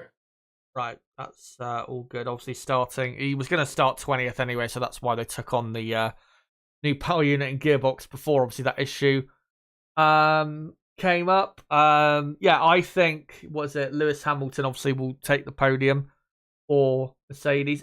That will be, as I said earlier, the main focus of interest will be the fight between Mercedes, Ferrari, and McLaren. Maybe a couple little fights outside of the top 10 might be a bit interesting. So with Williams coming through the field, maybe Alpine as well. We'll see how they get on. But I will admit, I'm not really coming into this race with that high expectation in terms of like this race being that exciting. I mean, to be fair, in the last few years, we've had quite a few exciting seasons in the last few years. We've not had really a proper great race at Spa for what, nearly 10 years. The last great race at Spa I can remember was probably when Daniel Ricciardo won in 2014. Yeah. Maybe you could say 2016, but I wouldn't really. I'm not sure I really would say that. I mean, really, that race was only famous for the crashing at the start between Verstappen and the two Ferrari cars, I think it was. So yeah, the omens I wouldn't say are that great for today, but let's hope it's better than expected, and then at least we can come out with having enjoyed it quite a bit more than last week's disaster. Before though, obviously we get properly into this race, I do want to touch on a couple things or two or three things actually from the sprint race. So, firstly, obviously, like you were saying with Oscar Piastri, he's had a great weekend. Yesterday, he was absolutely brilliant. Obviously led for a couple laps before Verstappen inevitably overtook him. Was so close to getting pole for the sprint as well. How great of a weekend has he had, and how... I mean, obviously, there's been races before this weekend where he's shown just how special of a talent he is, but would you say this has been the best weekend of his F1 career so far? Yeah, absolutely. I mean, we'd obviously had seen some more than glimpses, but we've seen what he could do at Hungary, and then he's come to a track where he's certainly very familiar with Spa, and yeah, he's had a fantastic weekend, hasn't he? He's been great. I mean, he was only 11 thousandths off the sprint in the sprint shootout. That's right. Yeah, that was very close between the top three, wasn't it? I think Sainz was only 21 thousandths off pole as well. So Hmm. yeah, it's nice to see, and it's nice to yeah. I mean, it's just crazy how he wasn't on the grid last year. Let's face it. Um, Yeah. but I think the best thing to come about this weekend has been his mum on Twitter liking all of the Otmar Safnauer tweets, which has been absolutely fantastic because I think anyone that watches this channel knows that I've not been the biggest fan of Otmar throughout the years, and yeah, it's hold that L, Mr. Otmar, hold it. Yeah, quickly, yeah, with that Alpine thing, do you want to just give your overall thoughts on that? It's funny. It's just funny. I mean, obviously, quite clearly, isn't Otmar's fault what's going on at that team. They're deeper lying issues than Otmar. So Hmm. I do actually feel a little bit bad for him. But I mean, the way that he handled all the situation last year with the drivers was very, very poor. And I don't know if you read out his quote from earlier on stream. No, I Did don't you think read that out? I don't think I did. No. Oh, have you not seen it? Hang on, let me get it up. It's an all timer from Otmar. I, Oh, where is it? what Uh, One thing I will say quickly with Otmar, I think one thing that hasn't helped him is it's very similar to Bonotto like last year, where it's like that meme that everything is fine when everything is burning around you. That's why he became such a meme basically with Alpine, because he was pretending that everything was fine or that Alpine were in this magically much better position than they actually were, and not actually facing up to reality. And I think that's a big reason why he has deservedly caught so much stick. But yeah, I've not heard of this quote. Have you found it? Or yes, I have. He's like, changes take time. I signed some good people from other teams, but they won't join until 2024 or 2025. I always say, I always say, you can't get 9 women pregnant and hope to have a baby in a month. what the fuck is that for a fucking for an analogy? What the fuck? That's That is yeah. what he said. That is Yeah. Yeah. As I always say. Yeah, I've literally never heard another human being utter such an analogy. No. So stupid. Yeah. Let's just hope that Alpine have somewhat of a respectable finish, I guess, for him. And of course, Alan Permain, who's been with the Enstone team for, I think, since 1989. I'm sure both him and Otmar will be back in Formula One, probably next year at some team.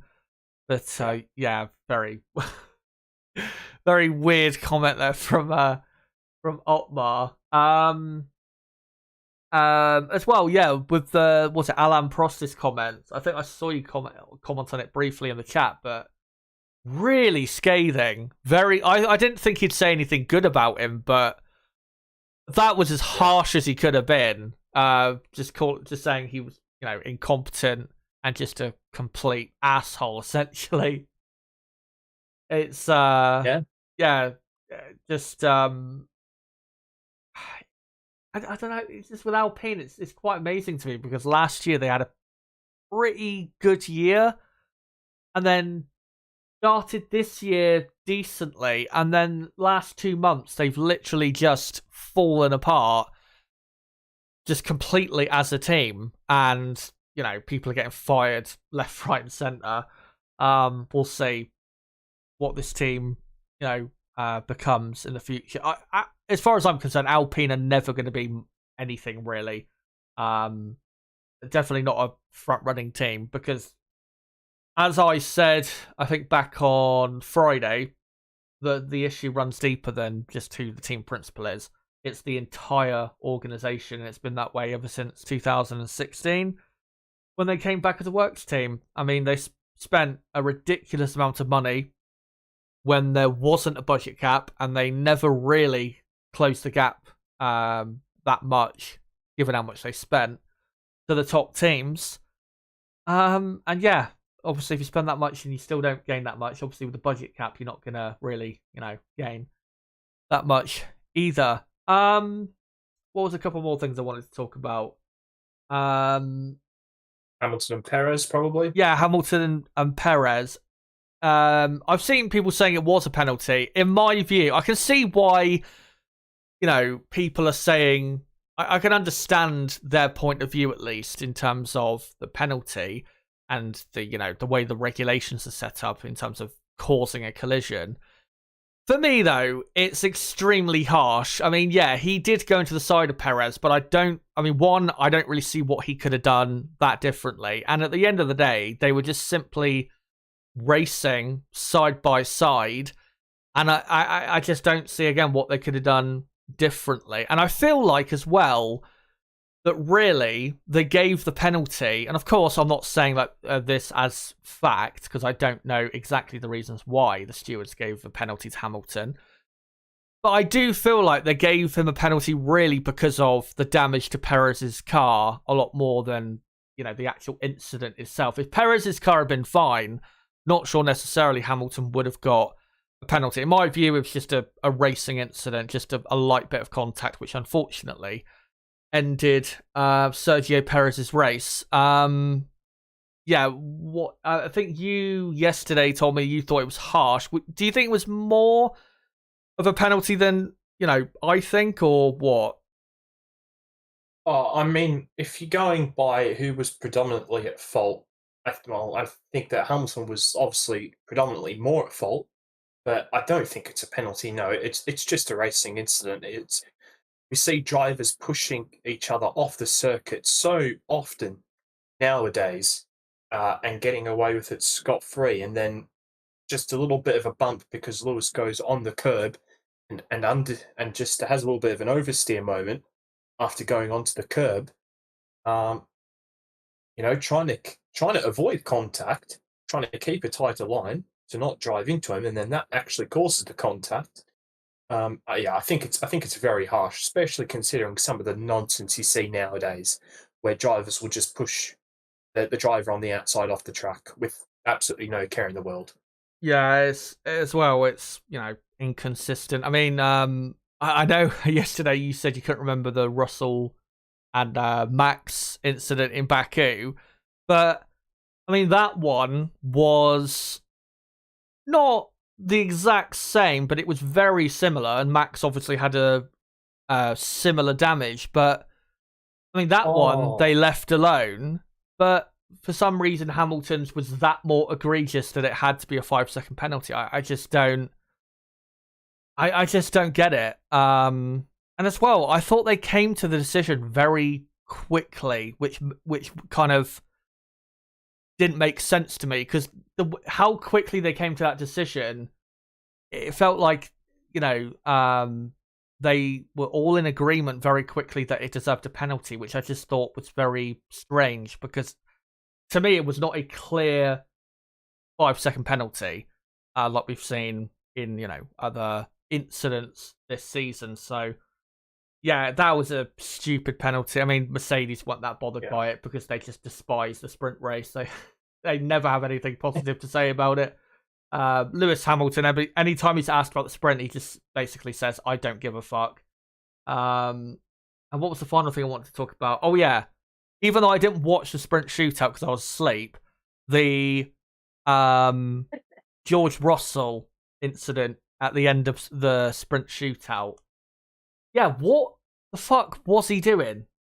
He overtook Hamilton, made a mistake, and then just blocked him as hard as possible through the entire first sector. Like, yeah, I don't get it. I mean, maybe I was thinking actually when I first saw it, maybe it was a slight bit of payback because Lewis kind of blocked him through Eau Rouge in qualifying, but nowhere near as bad. What on earth am I watching? Yeah. Yeah, this is quite and even that guy, you can see smirking next to the FIA president, is like, yeah, what the fuck is this? Oh dear. National anthem being performed by oh dear. Yeah. Well, we won't touch on that really, what's going on with the national anthem, but yeah, let's come to some of your comments in chat. Actually, quick, Nib, top 3, what you gonna go for? Top 2, I'm guessing, obviously Max and Perez. Max, Perez, and Daniel. No, I'm joking.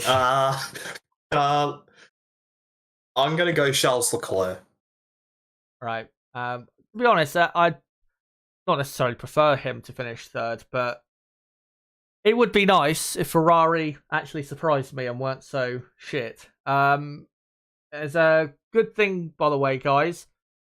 There is now a bit of blue sky at Spa, so it seems as though that possible rain shower has passed by without actually hitting the track. So it should be a completely dry Belgian Grand Prix, which is, well, this weekend, quite a thing, because every session has been quite rain affected.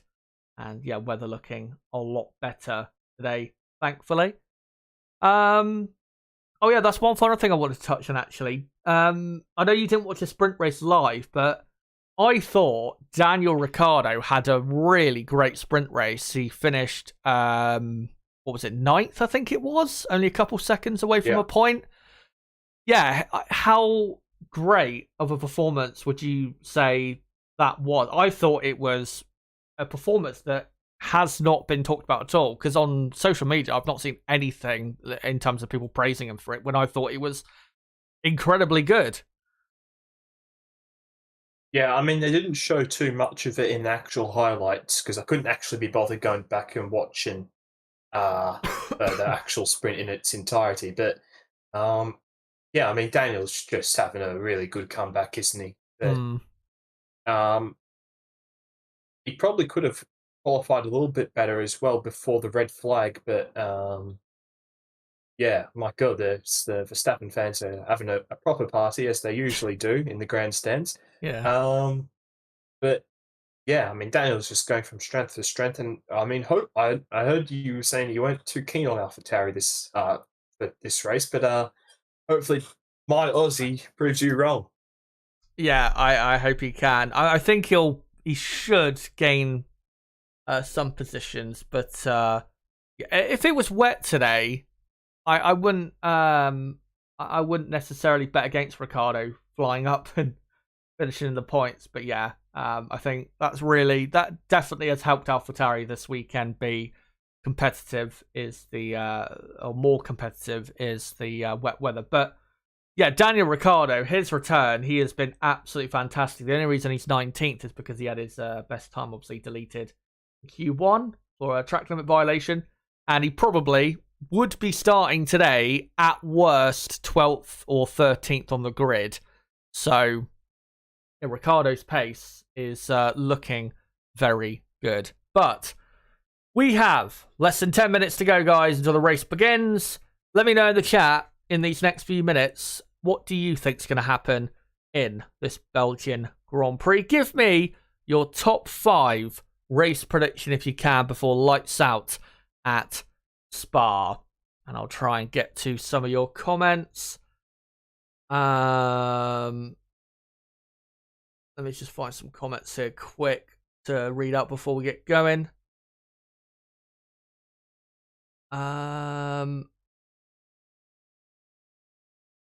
Hold on. Let me just try and find some a bit sooner. Vince says, I don't think Leclerc is a long-haul driver. I think he'll be out of the top 5 early.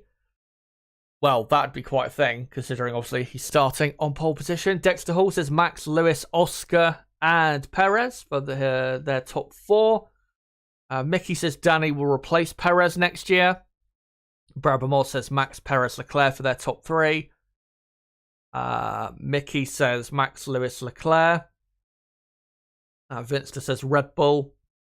In his view, will honour Perez's contract. He's not going anywhere. I mean, if Perez can end the season as well as he started this year and Daniel doesn't put in, too many great performances, I mean, Daniel's obviously had a really good return, then that obviously would help Perez a lot for keeping his seat for next year. But I still say at the minute, it's up in the air as to who is going to be Max Verstappen's teammate next year, because we know Red Bull, they will not wait around to put a better driver alongside Verstappen if they can. So yeah, we'll see how Perez, Ricciardo, also Tsunoda, how they all get on for the rest of the year. Rooksfoot says Verstappen, Perez, Hamilton, Piastri, Russell.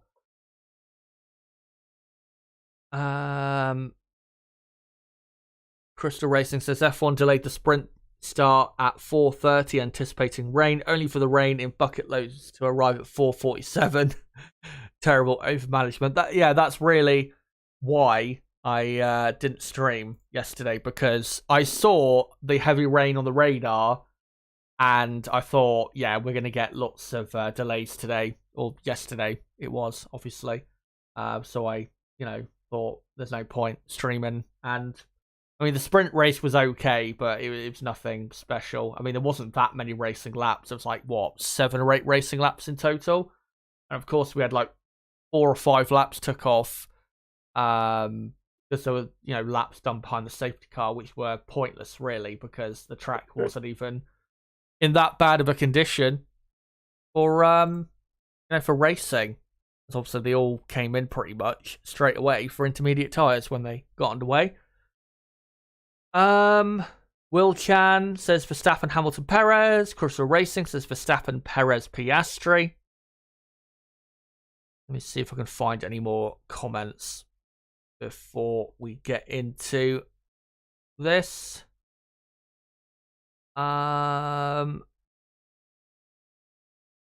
Mickey saying, I think this might be the best race of the year. I hope. Yeah, it might be a bit wishful thinking, but yeah, we'll see. Mickey says or asks, will Piastri and Norris get mugged on the straights today? I can't see how they hold off the cars and run them in the dry. I mean, compared to Aston Martin, their top speed is, not that good. But obviously, they're a lot quicker than Aston Martin in the middle sector. So you don't have to worry about them. The only car behind them they have to worry about, obviously, Verstappen. Verstappen's going to pass them anyway.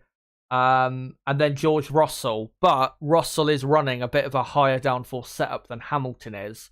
So the difference in straight lines between the Mercedes of Russell and the two McLarens is not massive. But McLaren, the reason their top speed this weekend has been so poor is because they, compared to the other teams, have just set their car up with a lot more wing.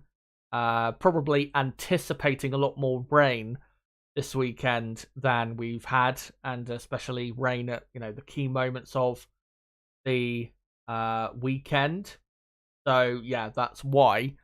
Obviously, that's why I believe McLaren have gone for that with their setup. But as long as they don't have that poor of a start, they should be able to hold off the Aston Martins and maybe Russell behind, and then push forward from there. And as Nib said earlier, and as I said earlier as well, their best chance today to make progress is to do some stuff on the pit stops, really. But the F1 intro, guys, is now playing, and we are just under 4 minutes away from the start of the Belgian Grand Prix. So, let me hide the timer quickly and get into a final couple of things before the start of this race. Actually, one final thing I need to do is end the poll in the chat. Let me just quickly do that. So, I asked you guys earlier, by how much will Max Verstappen win the Belgian Grand Prix? The options were 20 seconds, 30 seconds, over 1 full minute, and 40 seconds. And you guys have gone for 20 seconds, which I think is quite generous to the rest of the field. 269 votes in total. Thank you guys for voting. I think my prediction was half a minute, and yeah, he's going to win by a country mile. There's no doubt about that. But for everyone watching as well, make sure to keep smashing that like button. We're currently at 81 likes. Let's try and get up to 100 if we can in the next few minutes or so. Anyway, before we get into the race, quickly again, let's look at the championship standings after the sprint yesterday. Max Verstappen, 118 points clear of Sergio Perez in second. Fernando Alonso in third, only 4 points clear of Hamilton.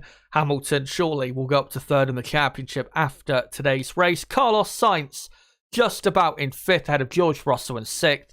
Charles Leclerc in seventh. Lando Norris eighth. Lance Stroll ninth. And Oscar Piastri now in the top 10 of the Drivers' Championship.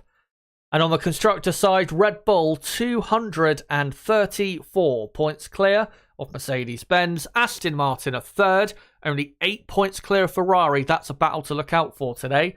McLaren are fifth and should move over 100 points in the championship at the conclusion of this race. Alpine are in sixth with Williams seventh, Haas eighth, Alfa Romeo ninth, and AlphaTauri 10th. But let's now get into your starting grid for the 2023 Belgian Grand Prix. So on the front row, it is Charles Leclerc for Ferrari, who is starting on pole here for the first time since 2019, and Sergio Perez, who started this race last year from second. On the second row, Lewis Hamilton and last year's pole sitter, Carlos Sainz. On the third row, the two men who finished in the top two of the sprint yesterday, just in reversed order, Oscar Piastri fifth, Max Verstappen, the favourite to win today, in sixth. On the fourth row, the two Brits, Lando Norris and George Russell. And then completing the top 10, the two Aston Martins of Fernando Alonso and Lance Stroll. The two ex-teammates and two great friends, just outside the top 10 of Yuki Tsunoda in the AlphaTauri and Pierre Gasly in the Alpine. 13th and 14th, Valtteri Bottas and Esteban Ocon. 15th and 16th, Alexander Albon and Kevin Magnussen. Magnussen did qualify 13th, but was given a 3-place penalty for impeding Leclerc in Q2 on Friday. Penultimate row of the grid, it is Zhou and Sargent. And at the very back, the two ex-teammates from Renault for a single season, Daniel Ricciardo, and starting from the pit lane, Nico Hülkenberg for Haas. And yeah, we are just moments away from the beginning of this race. There is your running order on the left-hand side of the screen. Of course, when I know all the tyre compounds, I'll get that on screen as well, and it will be a 44-lap race at Spa. And I'll let you guys know when we officially get underway. Rook in chat saying Piastri, Norris, Russell, Alonso, Stroll, Tsunoda, Hulkenberg on mediums. Everybody else is on the soft compound tyres. So, well, 5th, 7th, 8th, 9th, and 10th, and 11th all going for an alternate strategy. We'll see how that pays off for them. As the formation lap about to start in a few moments. And we've got another few seconds till that formation lap. As, yep, sun has come out. Weather looking the best it has been all weekend. And there you go. Formation lap now underway at Spa. It's going to be, of course, quite a long formation lap. Around the longest track on the calendar. And, of course, the start of the Belgian Grand Prix can be incredibly exciting with the run into Turn 1 and the run through Eau Rouge, down the Kemmel Straight and into Les Combes.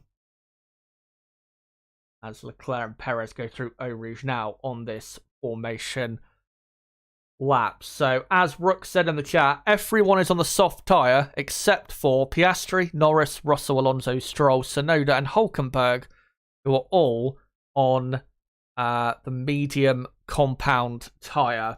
As Pirelli said, the fastest strategy today is to start on the soft, then go on to a set of mediums, and then either go on to another set of softs to finish, or go into another set of mediums. So a slightly alternate option there for the two-stopper. You could do a one-stop strategy, but realistically, I don't think that'll be quick enough this weekend, as we are on board with Piastri in the McLaren, who is just flying through Pouhon now on his medium tyres.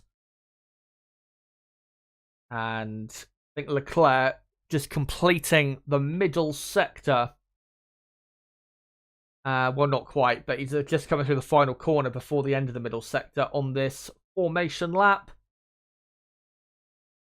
Perez close behind. And of course, after what happened yesterday with Hamilton and Perez, both will be looking to avoid each other contact-wise on the first lap and really throughout the race. As Leclerc just about to come through Blanchimont. Of course, the last time he started on pole here, he won in 2019, and that was his first win in Formula 1 4 years ago. He then followed that up a week later by winning Ferrari's home race at Monza. And this is a big race in a way for Leclerc, because he's 7th in the championship, and if he can finish on the podium today, has a good chance of moving up in the championship, which of course he'd be keen to do, because he's not really that deserving of being down in 7th.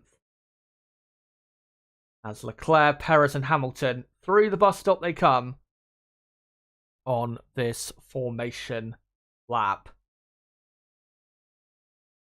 Now onto the pit straight and starting grid. The top 10 now coming. And of course, pole position here is on the inside on the run down to turn 1, which, I mean, yeah, is an advantage, of course, to protect yourself from being overtaken at turn 1. But if the man in second gets a good enough start to where they're not under threat from anyone behind, it means they can get a great exit and slingshot on the other car going through Eau Rouge and for the rest of the lap as the final few cars line up now. And in the final race before the summer break, let's hope for a proper good race today. As the lights are on, it's 3, 4, 5 lights at Spa. And it's go in Spa as Sergio Perez does not get the greatest start in the world, but he does keep Lewis Hamilton behind. And so I think there is some slight contact there with, I think, my Piastri and Carlos Sainz in the battle for 4th place. And I think Piastri's got a puncture or something. Contact with Sainz, and now cars going so slow through Eau Rouge, and Piastri has got a puncture as an Aston Martin overtaking Norris in the background. and Sergio Perez down the Camel Straight into Les Combes is into the lead. Max Verstappen up to 4th. Alonso, I think it is, has passed Lando Norris up to what is probably 6th place. So it's Perez, Leclerc, Hamilton, Verstappen. Piastri saying, yep, I've got damage. And looked like it was probably a puncture or maybe a suspension issue after contact with Sainz. As they come through now into the heart of the middle sector. Verstappen already pressuring Lewis Hamilton for 4th place. And you can see in the background, Sainz also saying he's got damage. And I was going to say, Sainz is under massive pressure from Alonso and Norris behind. So Sainz clearly has a problem with his car as well as Perez. Already a second and a half clear of Leclerc. We've not even completed the first lap as Verstappen already all over the back of Hamilton through Blanchimont. And surely Verstappen is going to try and go for the move. No, he's going to wait. Is Verstappen as Alonso tries to overtake Sainz into the bus stop, but nothing going as we're now on lap 2 out of 44. Let me just get the order correct as they're still racing quite intensely.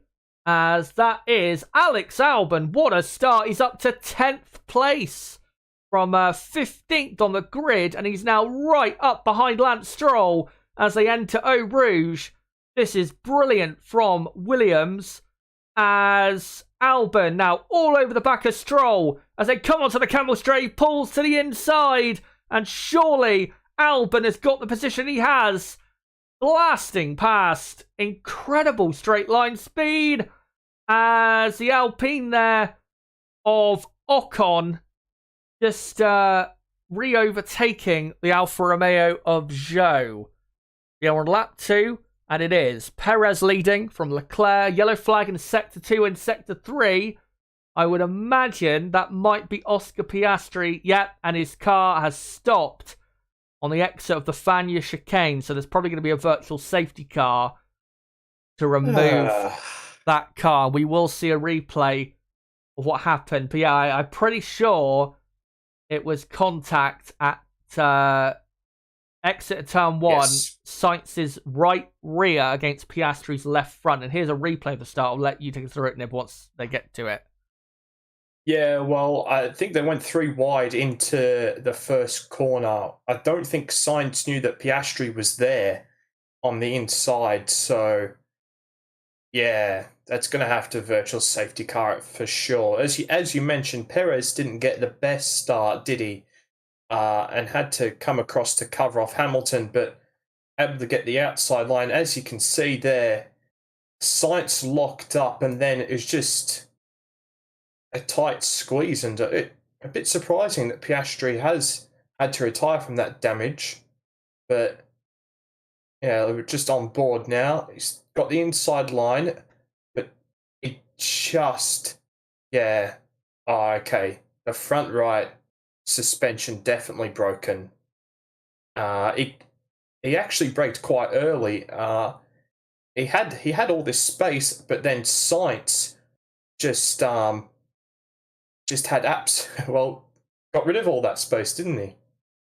Yeah, squeezed him quite hard. I don't think Sainz really knew, to be honest, he was there. As yellow flag in Sector 1. I just want to say Yuki Tsunoda has just overtaken Lando Norris and is up to 7th place. What an incredible start for Tsunoda. So your top 10, Perez, Leclerc, Hamilton, Verstappen, Sainz, Alonso, Tsunoda, Norris, Albon, Stroll, and then it's Russell, Ocon, and then Bottas, Zhou, or not Zhou, it's now Logan Sargent, up to 14th. Zhou 15th, Gasly 16th, Gasly with the poor start.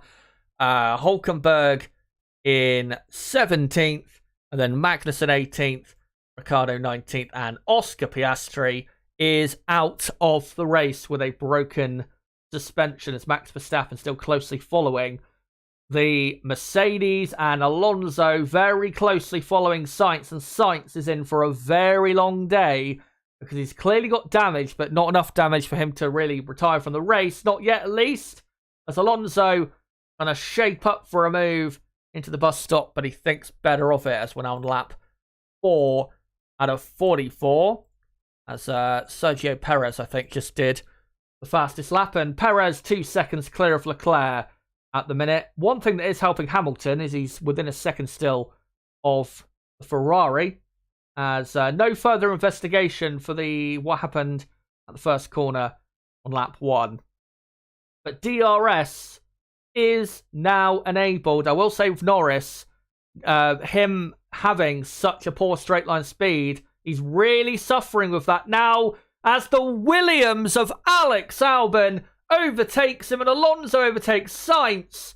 And Alonso, what a brilliant race for him so far. He's up to 5th and Norris down to 9th. And yeah, that too much drag or just too much wing on the car that McLaren have gone for is really costing McLaren here. And they are in big trouble, really, for the rest of this race.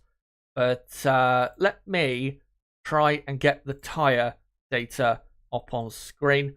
So the top 4 are on the soft tyre.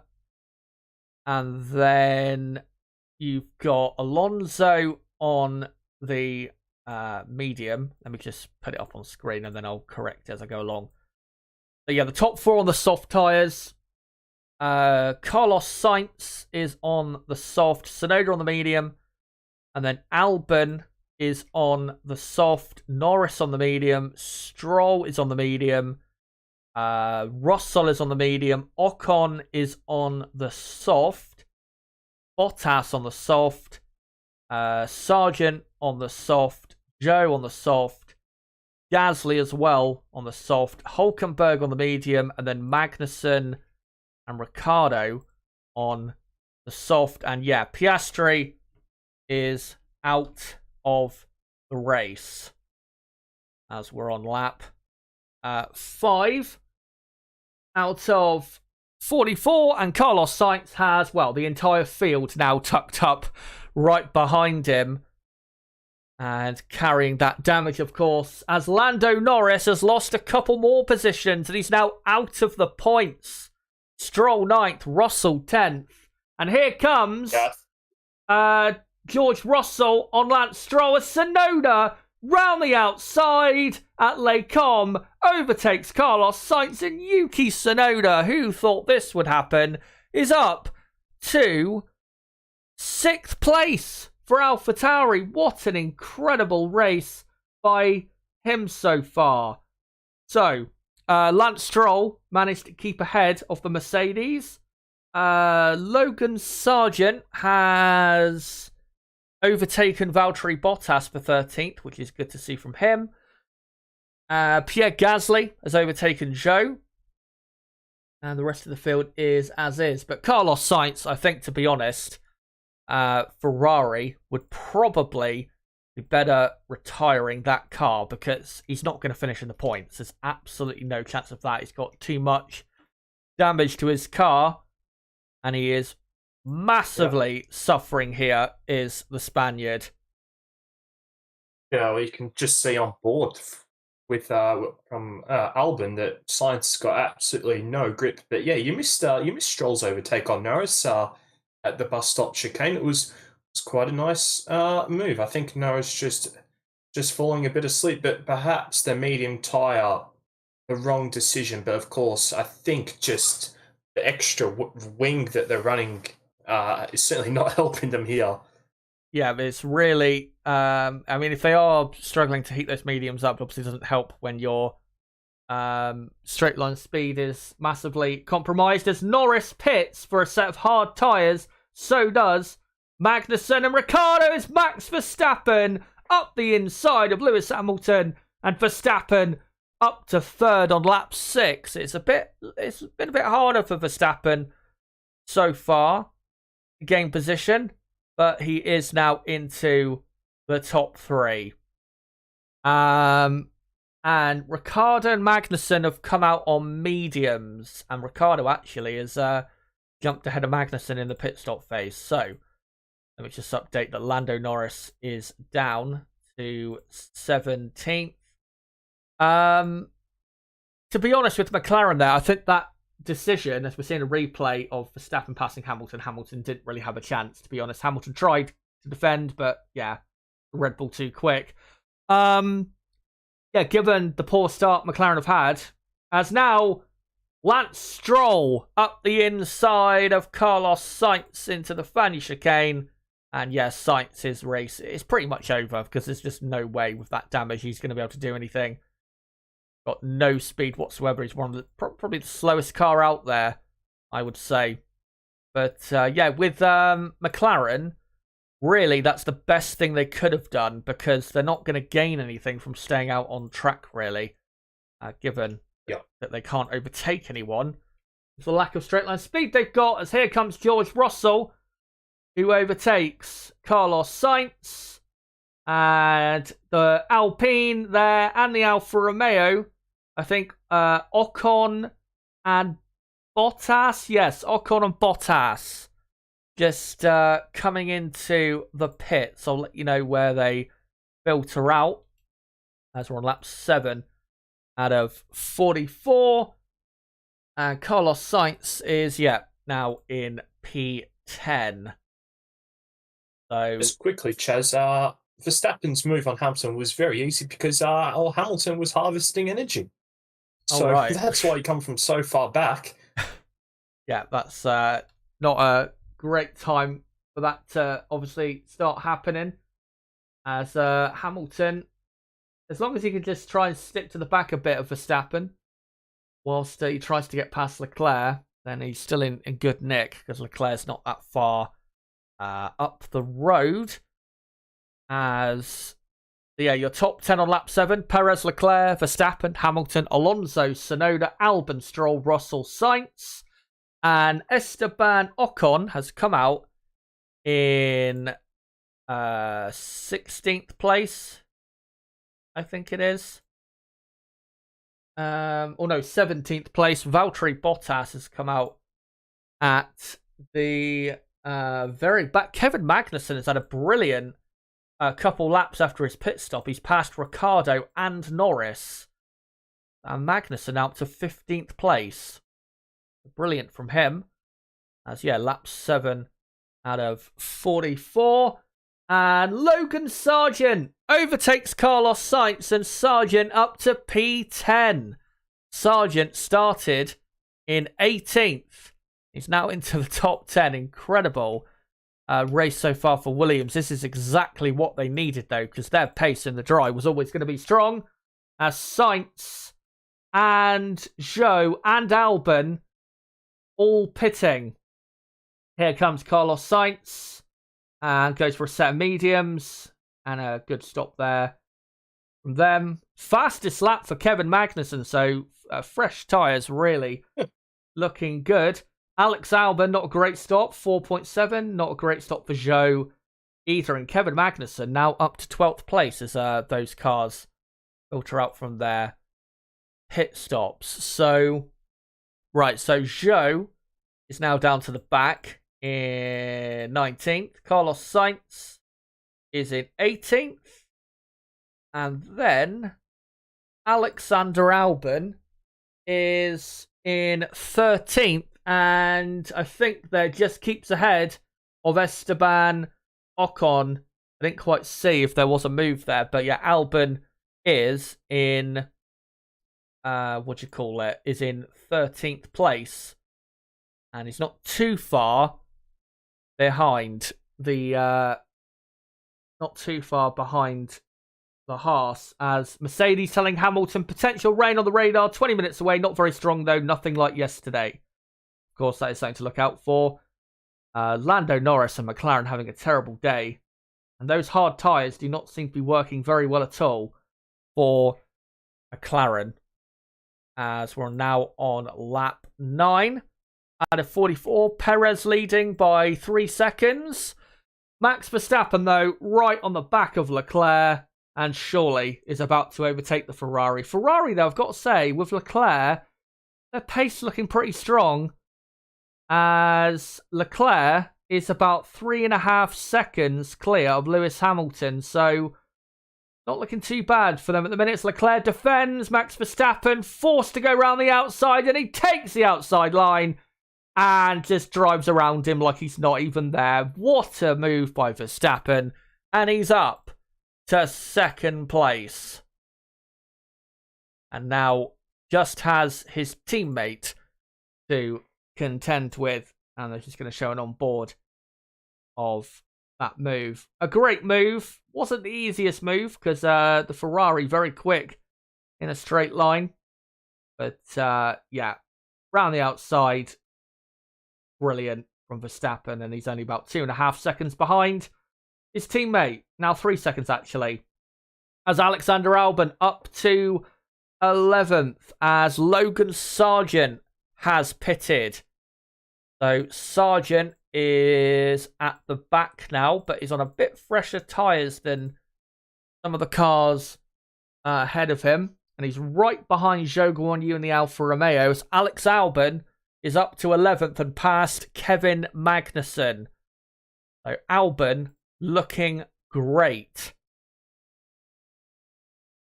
So, right, let me just update the positions if I can. Well, the positions are all correct. Let me just update who is on what tyre compound, because that is quite incorrect on the screen right now. So the top 4 on the softs, Alonso and Tsunoda on mediums, and then Stroll is on mediums as well. Gasly on the soft. Hulkenberg having a good race, considering he started from the pit lane. And he's 6.5 seconds clear of Albon. As Yuki Tsunoda now comes into the pit lane. And then everyone outside the top 10 is on the mediums except for Lando Norris. Let's just see what happens here, though. For Yuki Tsunoda, who comes out not too far ahead of the Williams of Alex Albon. So Tsunoda rejoining in 10th, but on a bit fresher tyres. So if we can hold Albon off for the next few corners, he should be able to pull away. As here comes, I know Albon has got a brilliant run on Tsunoda, and he's up to 10th place and a net 6th place in this race, if not 5th place, given that Alonso in 5th has not pitted yet. As Tsunoda has now got, is this Tsunoda? No, that's Daniel Ricciardo overtaking Lando Norris for 14th place. And Ricciardo having a good race, or starting to really have a good race now himself. So early pit stops certainly helped Ricciardo. Yeah, it's got him into the action now.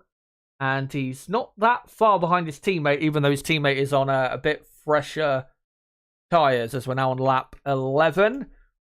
So everyone from 9th place down, except for Lando Norris, is on the medium compound tyre. I'm pretty sure, yes. As Fernando Alonso now pits, I'll let you know where he filters out. It should be probably in between Albon and Tsunoda, maybe just ahead of Albon, but Albon will probably have great momentum. As, yeah, Norris on the hard, Bottas on the medium, and then Sainz on the medium as well. Sainz has not made any progress from 17th because of that damage, and, well, his race effectively is over. As Albon has now got Tsunoda right on his tail. Again, Tsunoda with the much fresher tyres as Alonso comes out in 8th place on the hards. And this is Nico Hulkenberg passing Alonso for 8th. And Tsunoda, brilliant move round the outside. And Tsunoda back ahead of Albon on the fresher tyres. And not too far behind Fernando Alonso. Brilliant racing from those two. So Alonso is in 9th place. Let me just update that Gasly is still out there on the soft compound tyre. I am surprised that Aston Martin have gone for a hard compound, given that Norris doesn't look that quick on the hard behind, but clearly Aston Martin are confident that it will work for them, as he's now right up behind Hulkenberg as they begin the final sector.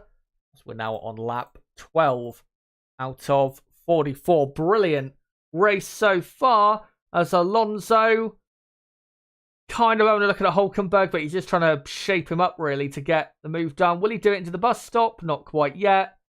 He's got to do it soon though, because Tsunoda is really catching him behind on the softer compound, as Alonso gets a good exit from the bus stop chicane, and now Yuki Tsunoda is within a second of Alonso and Hulkenberg. So Alonso has wasted a lot of time really, and now has to get the move done on Hulkenberg as they fly through Rouge and come onto the Kemmel Straight. And he will surely get the move done. And yes, he does. And Alonso actually is on the medium, not on the hard. I don't know why they had him on the hard. So Alonso is up to 8th place. And yeah, quite clearly is on the medium compound tyre. So the only person running hard compound legitimately is Lando Norris. And yeah, that is not really working out for him. As Ocon, by the way, is actually in 12th. And the rest of the positions are not as is, because Zhou in the Alfa Romeo has passed Carlos Sainz. And now Sainz about to be overtaken by Logan Sargent and be relegated to the very back of the field. And yeah, I don't know why Ferrari are still running, to be honest. They should probably just retire the car, because they've got no pace and the damage clearly is quite bad. Yeah, Sainz has got a bit of damage on his side pod. When I say a bit, that's a bit of a lie. There's a lot of damage on his side pod, and of course there are some fans saying, "Oh, but what about yesterday?" Yeah, I mean, come on, it's not really comparable to yesterday. Yeah, as Lewis Hamilton has made his first pit stop, and he's gone onto a set of mediums, I'm pretty sure, and he will come out only just ahead of Lance Stroll.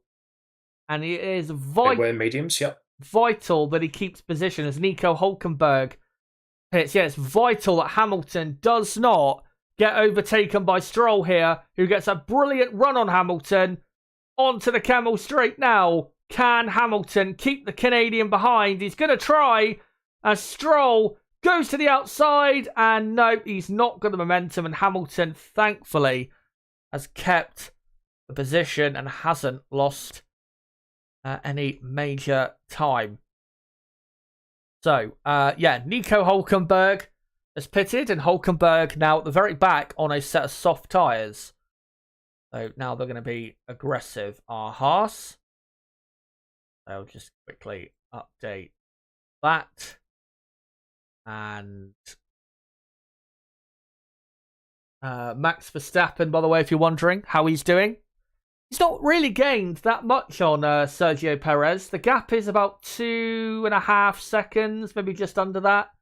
Perez doing a great job out front. As talking to that, Sergio Perez pits for Red Bull. Now Verstappen needs to get his foot down if he wants to win this race.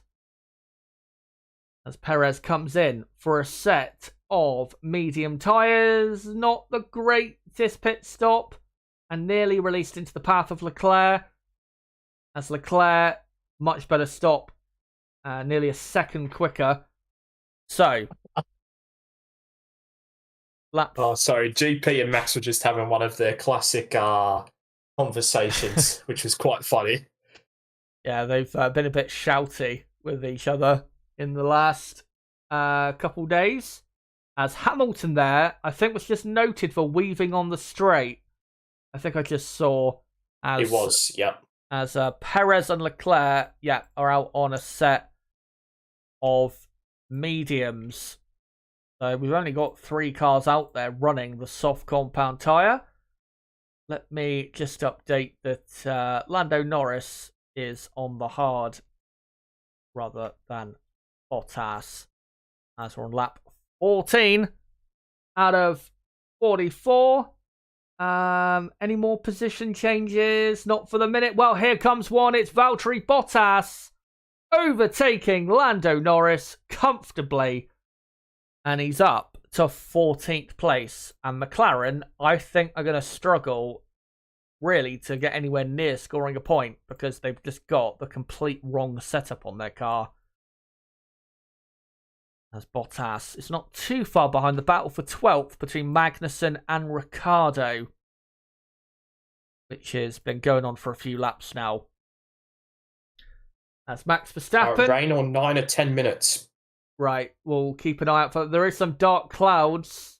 I think just past turn 1. So yeah, we'll keep an eye out for that. As Max Verstappen comes into his pit box and puts on a set of medium compound tyres. 2.5 second stop. That is a second quicker than Sergio Perez, but he's not going to get the lead because Perez has had a brilliant outlap and rejoins in first. But Max does look really not that much or not really. Yeah, he looks maybe as close to Perez as he was when they pitted. So yeah, Checo back into the lead on now lap 15 of 44. And both on the medium compound tyres. As this is George Russell trying to overtake Lance Stroll in the battle for 5th. Both of these drivers have not pitted yet. It's Fernando Alonso in the background, just about a second behind this, has passed Pierre Gasly, 7th. Gasly has not pitted yet and is still on the soft tyres, clearly going for the long game for Alpine.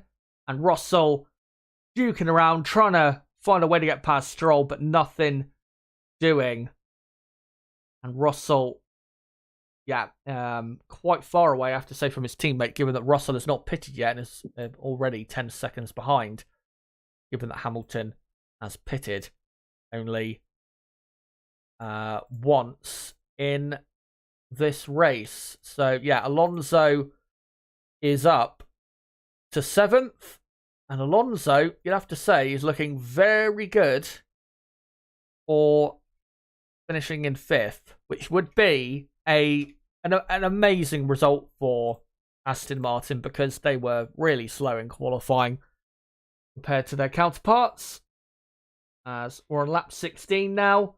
And Fernando Alonso down the inside for the bus stop chicane is up to 6th place, and presumably Lance Stroll will not quite jump out of the way, but he definitely will not put up a fight against teammates. So Alonso up to 6th. And clearly, with Russell, we're going to try and do something different to try and get him into a good position, as Max Verstappen, from his pit stop, has come alive and is right on Perez's tail.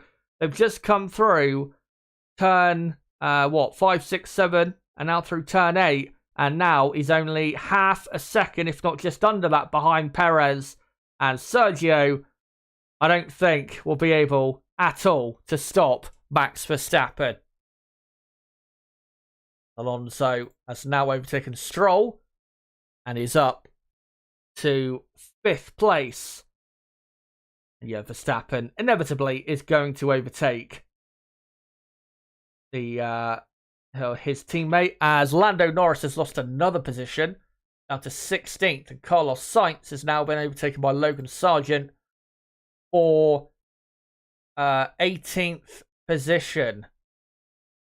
As Max Verstappen gets a good run on Perez through Blanchimont, but I don't think he's going to go for the move quite yet. He's going to wait until the Camel Straight, as Esteban Ocon has overtaken Alexander Albon. So Albon's really starting to suffer with his tyres now. He's dropped so far behind Tsunoda. He's about 7 seconds behind. So the Williams starting to really struggle now as Verstappen gets very close on the exit of La Source and does a fastest lap of a 150.6, and it is an inevitable overtake for the lead as they come through Rouge. And here we go. Round the outside, DRS open, and Max Verstappen leads the Belgian Grand Prix. He overtook for the lead pretty much on the same lap last year. Took a bit longer this year than we expected, but it doesn't matter because he's now into the lead of this Belgian Grand Prix. Verstappen in P1 as now George Russell round the outside of Stroll. Will he get it done this time? Yes, he will. Great move from Russell, and he's up to 6th. Again, though, Russell and Stroll have not pitted yet. And Pierre Gasly still in 8th place, has not pitted. And, of course, he started on the soft compound tyre. And just a replay of how Verstappen got the move done. It was inevitable. Once he got released from the pit stop, his pace was incredible. And he now leads, and he should build a very healthy gap to... Well, since they've pitted, he's gained 3 seconds on Perez. Yeah, I mean, I was just looking, I was focused on the cricket for about a minute or so, and the gap when I last had before I checked the cricket was 1.8 seconds. Then all of a sudden, he's like flying down at him down the main straight. So, yeah, pretty ridiculous by Max, but that's just what he does. Yeah, as he's already pulled the gap up to 1.8 seconds and has just done the fastest lap of a 150.1. As Pierre Gasly, I have to say, as Ferrari telling Science rain inspected in 4 minutes. Science asking what is the rain intensity, and they say level 2 to 3, so probably medium level rain. But if the rain comes and it doesn't last that long, even if it's tricky for the drivers, you don't want to be pitting if it is only going to last 2 or 3 laps, as it looks like there are some people in the stands who are not quite getting their coats on but are close to it, as Hulkenberg is now past Carlos Sainz. Yeah, I was going to say Pierre Gasly is having a really great race, still hasn't pitted, and on what is a tyre that really should be wearing out a lot more, is now right on the back of Lance Stroll. So Gasly having a brilliant race and can probably do a one-stop race from here, as his old teammate is about 9/10 of a second behind him. So this is going to be a 3-way fight. Sainz saying raining turn 15. Ferrari saying copy that. It will be a few spots to start with and then increase. So here we go, guys. The rain has come as Lando Norris has pitted for a set of soft compound tyres. We'll see if he can make his race come alive. And Hulkenberg up to 17th place. So let me just update. Sargent is on the medium. Then Hulkenberg is on the soft. As Max now 2.5 seconds clear of Sergio Perez on lap 19 of 44. In the battle for third, by the way, there is still kind of a battle for third. Leclerc is about 3.8 seconds ahead of Hamilton. Hamilton is still there to fight, but needs to really start gaining some time on Leclerc to try and set him up for an undercut at the next round of pit stops, because at the minute, too far away. As just trying to see if there's any other position changes. There is. Hulkenberg up to 16th place now, ahead of Logan Sargent. These conditions, by the way, will help the soft tyre runners, because the track condition clearly gone quite a bit cooler. And even if there are some spots of rain and the lap times drop off and the grip drops off, the best tyre to be on is the soft, because it will give them the most temperature. So that might play into Lando Norris's hands a bit, come back into this race a bit more. But let's get into your top 10 in what's been a pretty good race so far. Max Verstappen leading by 4 seconds from Sergio Perez, and then Leclerc third, Hamilton fourth, Alonso fifth, Russell sixth, Gasly up to seventh. Don't think I saw that overtake as I was updating the order. But Gasly, impressively, again up to seventh on that soft tyre that he has not... obviously, he's not made a pit stop yet. And then it's Lance Stroll eighth, Yuki Tsunoda in P9, and Esteban Ocon in 10th. And rain about, or pretty much just about now, falling at Spa. And we are almost halfway through this Belgian Grand Prix. A Stroll trying to come back at Gasly. And this fight absolutely is not over and done with. And Tsunoda in the background obviously has the freshest tyres out of the three. So I'll be hoping that these two can have a bit of a scrap. And yeah, I think rain is properly starting to fall now. A Stroll running wide there through turn one. And Tsunoda is now up to 8th place. And can he try and gain some time on Gasly? Not quite. But yeah, Stroll running wide at turn one. Tsunoda left the inside line. And he took it. And is now just behind Gasly. Wasn't close enough, unfortunately, until Leclerc go for the overtake. But yeah, weather conditions certainly are starting to play a role as there's people with their umbrellas up in the stands and coats on, and there is some rain starting to fall, so the grip starting to fall away now. We'll see whether this rain will pick up any more than it is currently, as Pierre Gasly really pulling away from the cars behind. The superb confidence he's got, given that he hasn't pitted yet. And Albon and Ocon still relatively close to each other, and he's separated by 1.2 seconds in the battle for the final point. As we are on lap 21. Of course, for Russell, Gasly and Stroll, they won't want to pit until, let's say, as Aston Martin saying that, they're going to now pit Stroll for soft tyres. Theoretically, if you do have to pit for inters, you want to stay out as long as you can until you make that pit stop. As Stroll, clearly, who was struggling with the grip of his car, is coming in for a set of soft tyres as he pits from 9th, and he will come out probably in 18th or 17th place, something like that, as Lando Norris is overtaking Carlos Sainz for 18th. And yep, Stroll onto the soft tyre, slow, very slow pit stop. Well, not very slow, but 4.3 seconds, and he comes out actually behind Lando Norris, so he's down in 18th on the soft compound tyre. So just take that quickly. And Carlos Sainz, of course, at the very back, as Max saying, fuck, I almost lost it. And yeah, at Eau Rouge, he had quite a wiggle. And yeah, that was very close. Quite a big moment there.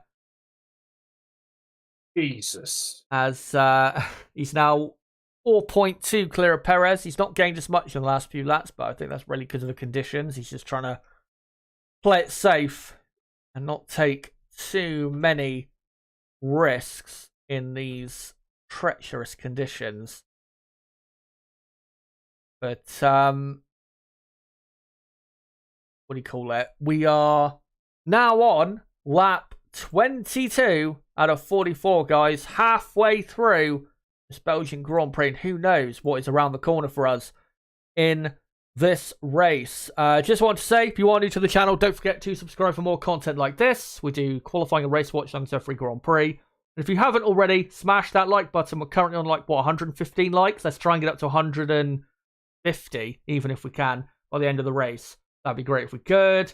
As Valtteri Bottas, this is right on the tail of Daniel Ricciardo in the fight for 12th place. Of course, both these men have been on the podium here at Spa many times. Ricciardo obviously has done slightly better than Bottas by winning this race. As Lando Norris now right on the tail of Sargent. And yeah, with Lando on that soft tyre in these track conditions, which are not great, it's really paying off for him. As Alex Albon has overtaken Esteban Ocon and is up to 9th place. As Bottas round the outside of Ricciardo for 12th. Norris, though, has 0 straight line speed and stays in 17th. But Alex Albon, brilliant, up to 9th. And Bottas having a pretty good race in P12. The rain stopped the cricket as well, so now I'm annoyed. Now I've actually got to fully focus on the race. As Lando Norris, brilliant move up the inside of the no-name corner as George Russell has been told to pit, probably for a set of soft tyres. Yeah, Norris up to 16th place now. And here's a replay of how he got that move done. A superb overtake round the outside of turn 8 and then made it the inside for the left hand no name corner. Brilliant from Lando. But yeah, here comes George Russell from 6th, and surely it will be a set of soft tyres, and it is. And he's the only man to pit on this lap. So, as Hulkenberg... Wait, hold on.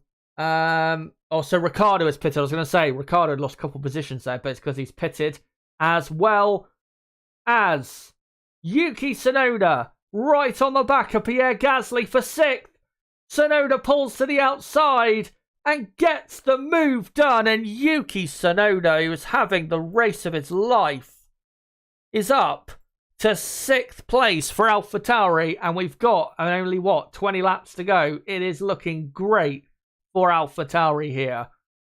Gasly down to 7th. Russell has come out in 16th place. Lando Norris has gained so much time on those fresh soft tyres because Norris had pitted once again before Russell and has gained many seconds. So Russell down to 16th. Lando Norris is up to 14th. Daniel Ricciardo is at now the very back, but is on quite a bit fresher tyres now than some of the drivers out there. As what a stonking move from Norris round the outside into the Fanyu chicane of Zhou Guanyu. And now that now there's a bit of rain. Now we're seeing just how much grip that McLaren has got. As Russell overtakes Logan Sargent for 15th place. So, right. Let me just try and get the order correct if I can. Hulkenberg is in 12th. And then you've got, Norris 13th. Zhou in 14th. And here's a replay of Russell passing Sargent up the inside into the first Stavolo corner. Sargent pretty much letting him through. Russell way quicker. As here comes Gasly and Albon. Oh, Albon released almost kind of into the path of Gasly, but he's actually got the position. Albon jumps Gasly in the pit stop phase in his final, what should be his final pit stop. And is into really a net, 8th place or something like that. As Russell passing now Zhou for 12th place. So let me just update. Pierre Gasly is down to 17th. And then Alex Albon is in 16th place. Carlos Sainz has pitted. And Carlos Sainz is out. he has put it in the garage and he is out of the race. They should have done that, to be honest, 20 laps ago. As we're on lap 25 now, out of 44. And here's a replay of what happened. And that's why Gasly got jumped in a slow stop. They couldn't get the right front tyre off. And it was about 2.5 seconds slower. And then Albon was released. And that was just about okay. I don't think that's going to be an unsafe release. That should be just about okay. As, yep, Sainz out of the race. So, let me just quickly, as Yuki Tsunoda actually now pits, and so does Nico Hülkenberg. So maybe I won't quite update who is on what compound yet, because it's all moving around like crazy. So, we now got Norris and Russell now racing for 8th and 9th. Norris was, before his second stop, down in 16th place. He's gained a lot going onto those soft tyres as Russell, throw rouge, great run for the Mercedes and so much quicker in a straight line. Hülkenberg doesn't have a great pit stop. And yeah, George Russell up to 8th place. Let me just update though where those drivers who are pitted have come out. So Logan Sargent is pitted. He is in 18th. Hülkenberg is in 16th. Hülkenberg has come out on another set of soft tyres. And he's just ahead of Daniel Ricciardo. Not anymore. Ricciardo has got back ahead. Ricciardo up to 16th. Bottas is now all the way down in 15th. So Bottas's pace has dropped off. He hasn't pitted, I don't think, for the second time yet. And here's a replay of Russell and Norris once again. As I'm pretty sure Tsunoda has come out ahead of Albon and Gasly. But I will wait before confirming that. And he has, vitally, and he's on the soft tyre, so that is critical for Tsunoda's race. As the sun now comes out, and it looks like that rain shower has passed. So yeah, Gasly's 14th, and Albon 13th. Tsunoda is in P12. Now having made his final pit stop, and then it is Stroll 11th, and then Zhou in 10th, Russell 8th, Norris 9th, as Esteban Ocon and Kevin Magnussen now pit. So George Russell is up to 6th place, Norris in 7th, Zhou Guanyu has pitted as well, so I'll just wait to see where they all filter out. Out in the lead, by the way, Max Verstappen 7 seconds clear of Perez. Leclerc is about 14 seconds off the lead. Lewis Hamilton just over 3 seconds behind Leclerc. Of course, remember, the top 4, the top 5 have all not pitted for the second time, so we still have to see what they all do. As Esteban Ocon comes out on another set of soft tyres behind his teammate and Alex Albon. So, Zhou is now down to 18th. I will update, by the way, in a moment that Sainz is retired. I'm just trying to make sure I get the positions correct first. Kevin Magnussen is now in 14th. And then Ocon is in P12. And we are on now, lap 27? And I'll just update that, yeah. Carlos Sainz, along with the man he, caused to retire, Oscar Piastri, are now both out of the race. So your top 10 in this ever-changing race, as here's a replay of Hülkenberg overtaking Ricciardo down the Camel Straight. So it's Verstappen leading from Perez, Leclerc, Hamilton, Alonso. The top 5, though, again, have only pitted once. Everybody else has pitted, I'm pretty sure, twice, except for Valtteri Bottas. And then it's Russell 6th, Norris 7th, Stroll 8th, Tsunoda 9th, and Alex Albon in P10. as Nico Hulkenberg now does the fastest lap of 1:49.9. Hulkenberg flying. So let me just update who is on what compound. So Russell, Norris, Stroll, Tsunoda on the softs, Albon and Gasly on the mediums, Ocon on the soft, Bottas is on the medium, I'm pretty sure. Yep, and Magnus on the medium, Hulkenberg on the soft, Ricciardo is on the medium, Sargent on the medium, Zhou on the soft, and then, yeah, Sainz and Piastri are out, and we can finally catch breath on now lap 28, and there's still plenty to decide in this race, as there's some very important points positions up for grabs, with obviously Norris not looking great, as Lewis Hamilton now pits, obviously Sainz and Piastri out of the race as Hamilton goes for a set of soft tyres, so Ferrari will have to react at the end of lap 28 as Hamilton will rejoin in 5th place. Hamilton on the soft now.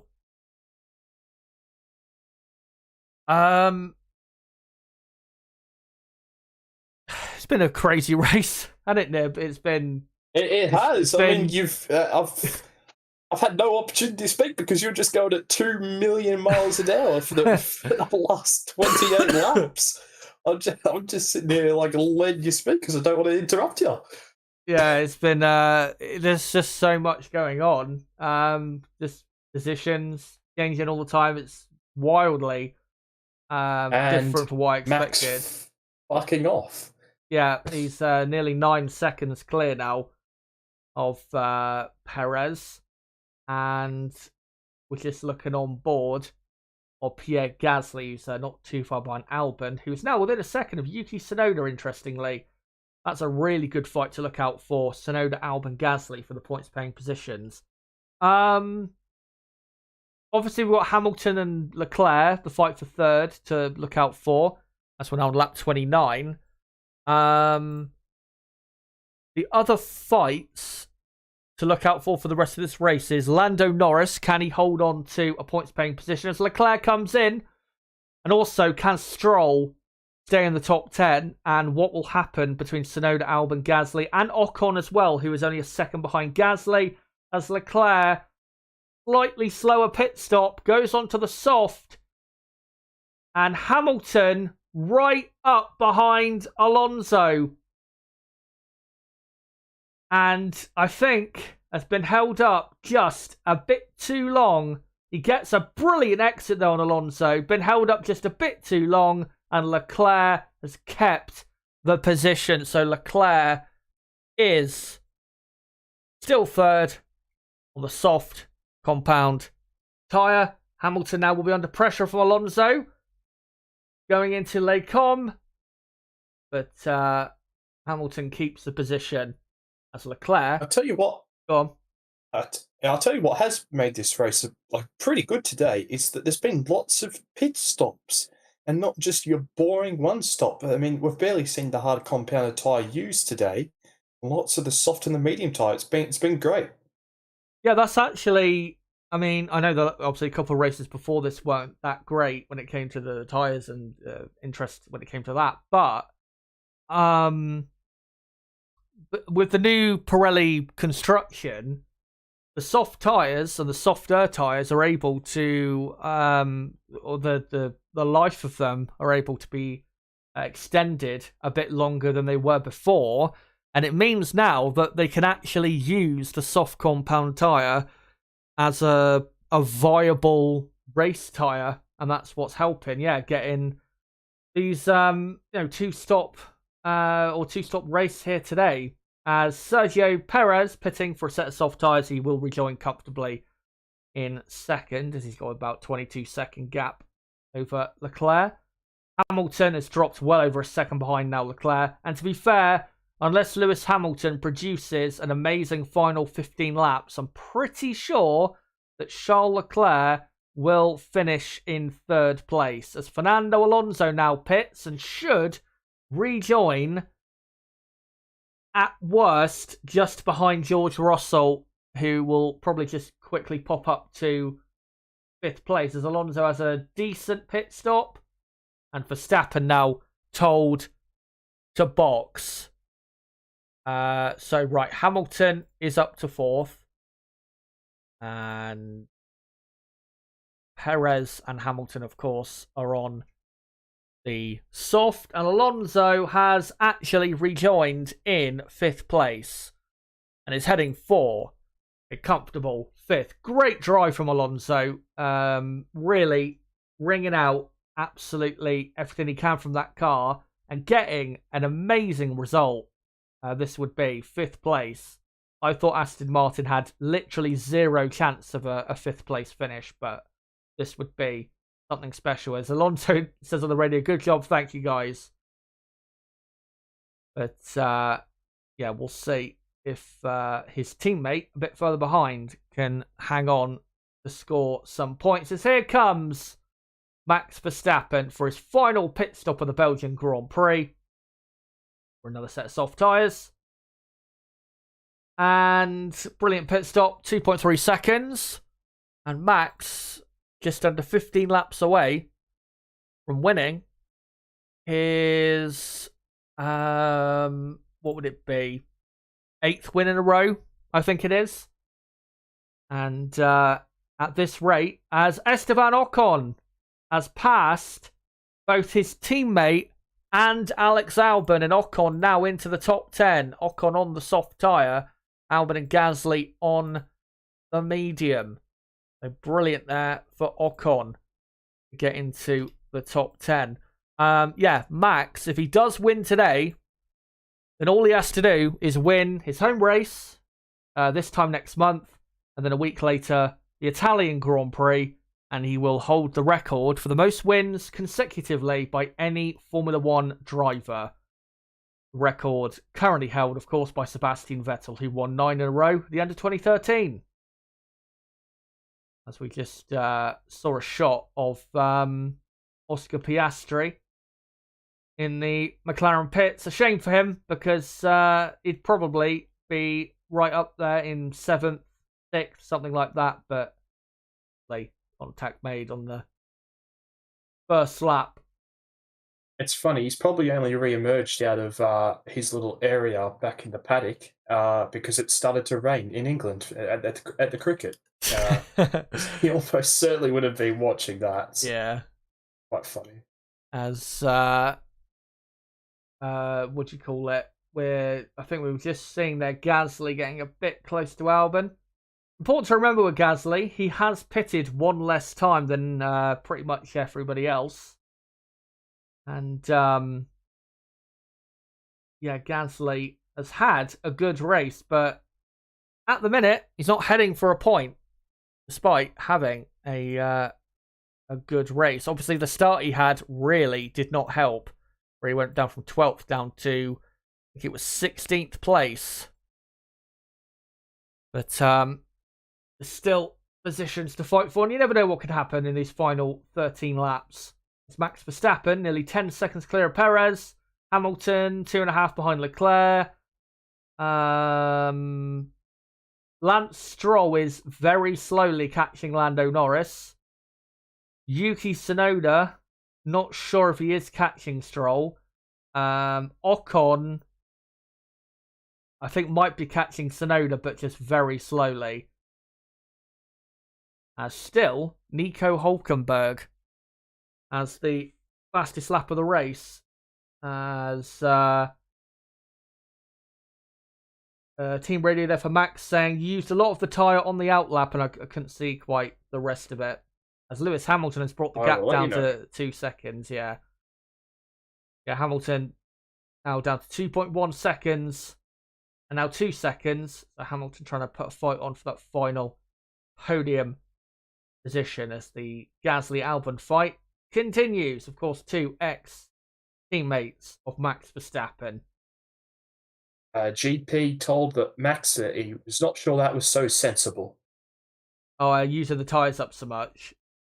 Yeah. Yeah. Well, of course, as long as you win the race, that's all the team cares about. They don't care really if you win it by 0.1 of a second or a full lap. And they don't want to stress the car out too much. Of course, Red Bull, they win this race, that will be 13 wins in a row in Formula 1. And given their current pace compared to the rest of the field, as Gasly and Albon hold on side by side through the Fagnes chicane, and Gasly into Stavolo, holds it round the outside. Brilliant racing. And Pierre Gasly is up to 11th place. That was some brilliant side-by-side action. You rarely see racing through there. And Gasly up now to P11. As Valtteri Bottas not too far behind these two, as Albon, obviously with his monstrous straight line speed, wants him back. As Verstappen pushing very hard up front. The gap was a couple of laps ago, like 9.7. Now it's 12 seconds. And now has the fastest lap of the race as Max Verstappen. So he's giving it a lot out front to make sure he grabs every point.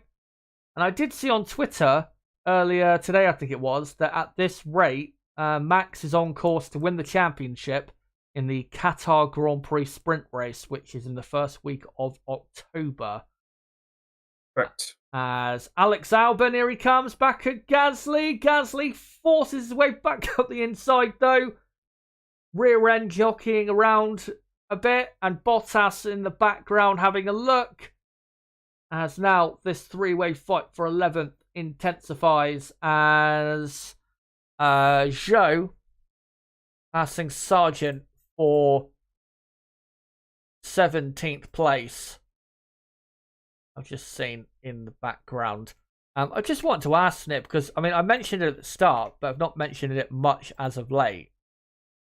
Yuki Tsunoda, what a performance by him. He was running at one point in 6th. He could still gain positions. He's in 9th, and he's not a million miles away from Lance Stroll, only 3 seconds behind. What an incredible performance, and it's so great to see him back to the form we saw at the start of the season. Yeah, it's been a great race by Yuki, and it's just nice to see. Well, AlphaTauri have picked it up a little bit over the last 2 Grand Prix, haven't they? They had a little bit of a down bit of form throughout the middle part of the season, but starting to pick back up again. I just want to go back to that Gasly and Albon battle. That was absolutely fantastic. Nice to see actually wheel-to-wheel racing, as Bottas is now pretty close to Albon. Yeah, and Albon has actually come into the pits, surprisingly. Maybe Williams feel as though the only way they can get points is if they go for a fresh set of tyres to finish. And Albon will drop to the very back as Max Verstappen nearly 13 seconds now clear of Sergio Perez. And yeah, Albon has pitted for a new set of tyres. So we'll see what Albon can do and whether he can gain a load of time. GP's still not happy with Max and telling him to use his head a bit more. Yeah.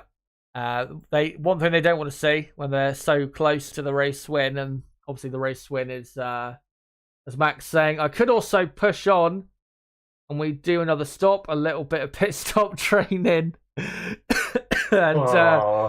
GP saying, no, not this time. It's not going to like that.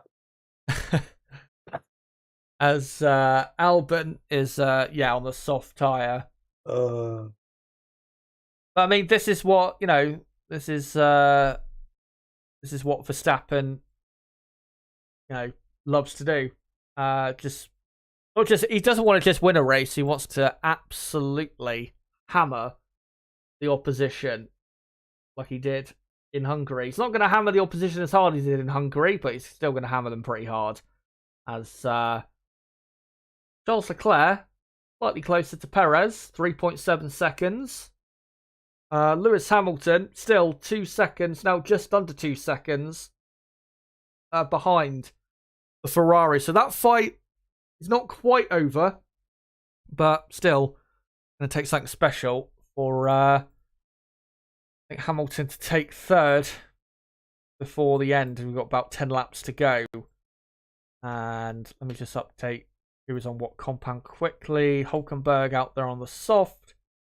Gasly, Bottas, Magnussen out there on the medium. As we're looking at the battle for ninth between Tsunoda and Ocon. Here comes Ocon. Tsunoda defends to the inside. And luckily, Ocon did not have enough momentum to go round the outside as Logan Sargent has pitted, probably for a set of soft tyres as well. So both Williamses at the back, but it's not necessarily going to finish that way.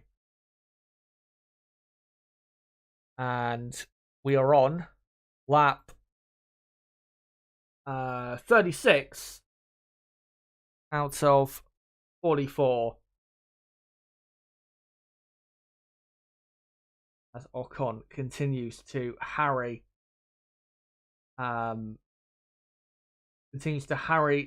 I will say, Lando Norris and McLaren, brilliant save by them today, because at one point they were in 16th place. They looked like they had no chance really of finishing in the points, and they've turned it around and are now comfortably in 7th place and will still take something from this race. Because at one point it looked like they were likely not to take anything from this race, but they're currently heading for 6 points. Unfortunately, though, Ferrari heading for more than them, and Aston Martin as well. Aston Martin currently on course for 14 points, which would be only a point less than Ferrari, and would keep Aston Martin going into the summer break third in the championship as Ocon and Tsunoda continue their battle. And yes, Sargent is on the soft tyre. I'll let you know in the obviously for everyone watching, I'll let you know that the Williamses do anything between now and the end, as Max now 14 seconds clear of Sergio Perez. Ocon a bit further behind Tsunoda this time, unable to think about going for a move. So at the minute, this is really the fight on track, and it is an important fight for AlphaTauri. I mean, they're not heading for enough points at the minute to, to climb off of the bottom of the championship, but they will push themselves closer to Alfa Romeo, who going into this race were 7 points ahead of them, and if it finishes the way it is now, they'll only be 5 points behind. And yeah, they have made, as Nib was saying, quite a bit of progress.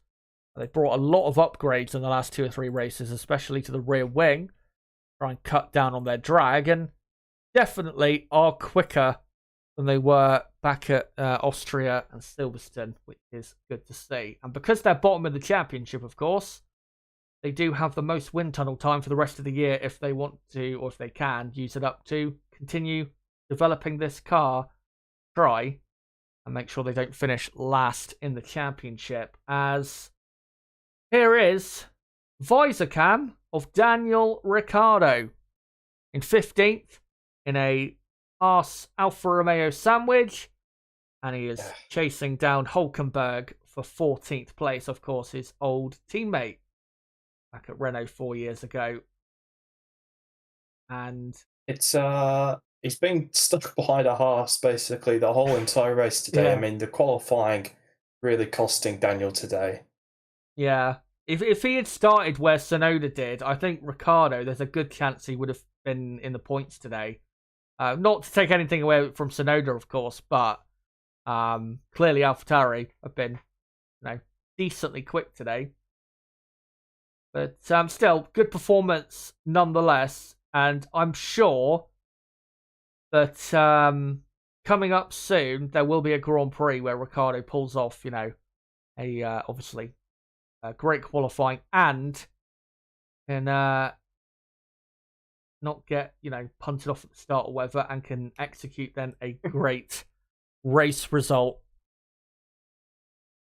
As we're on lap 38.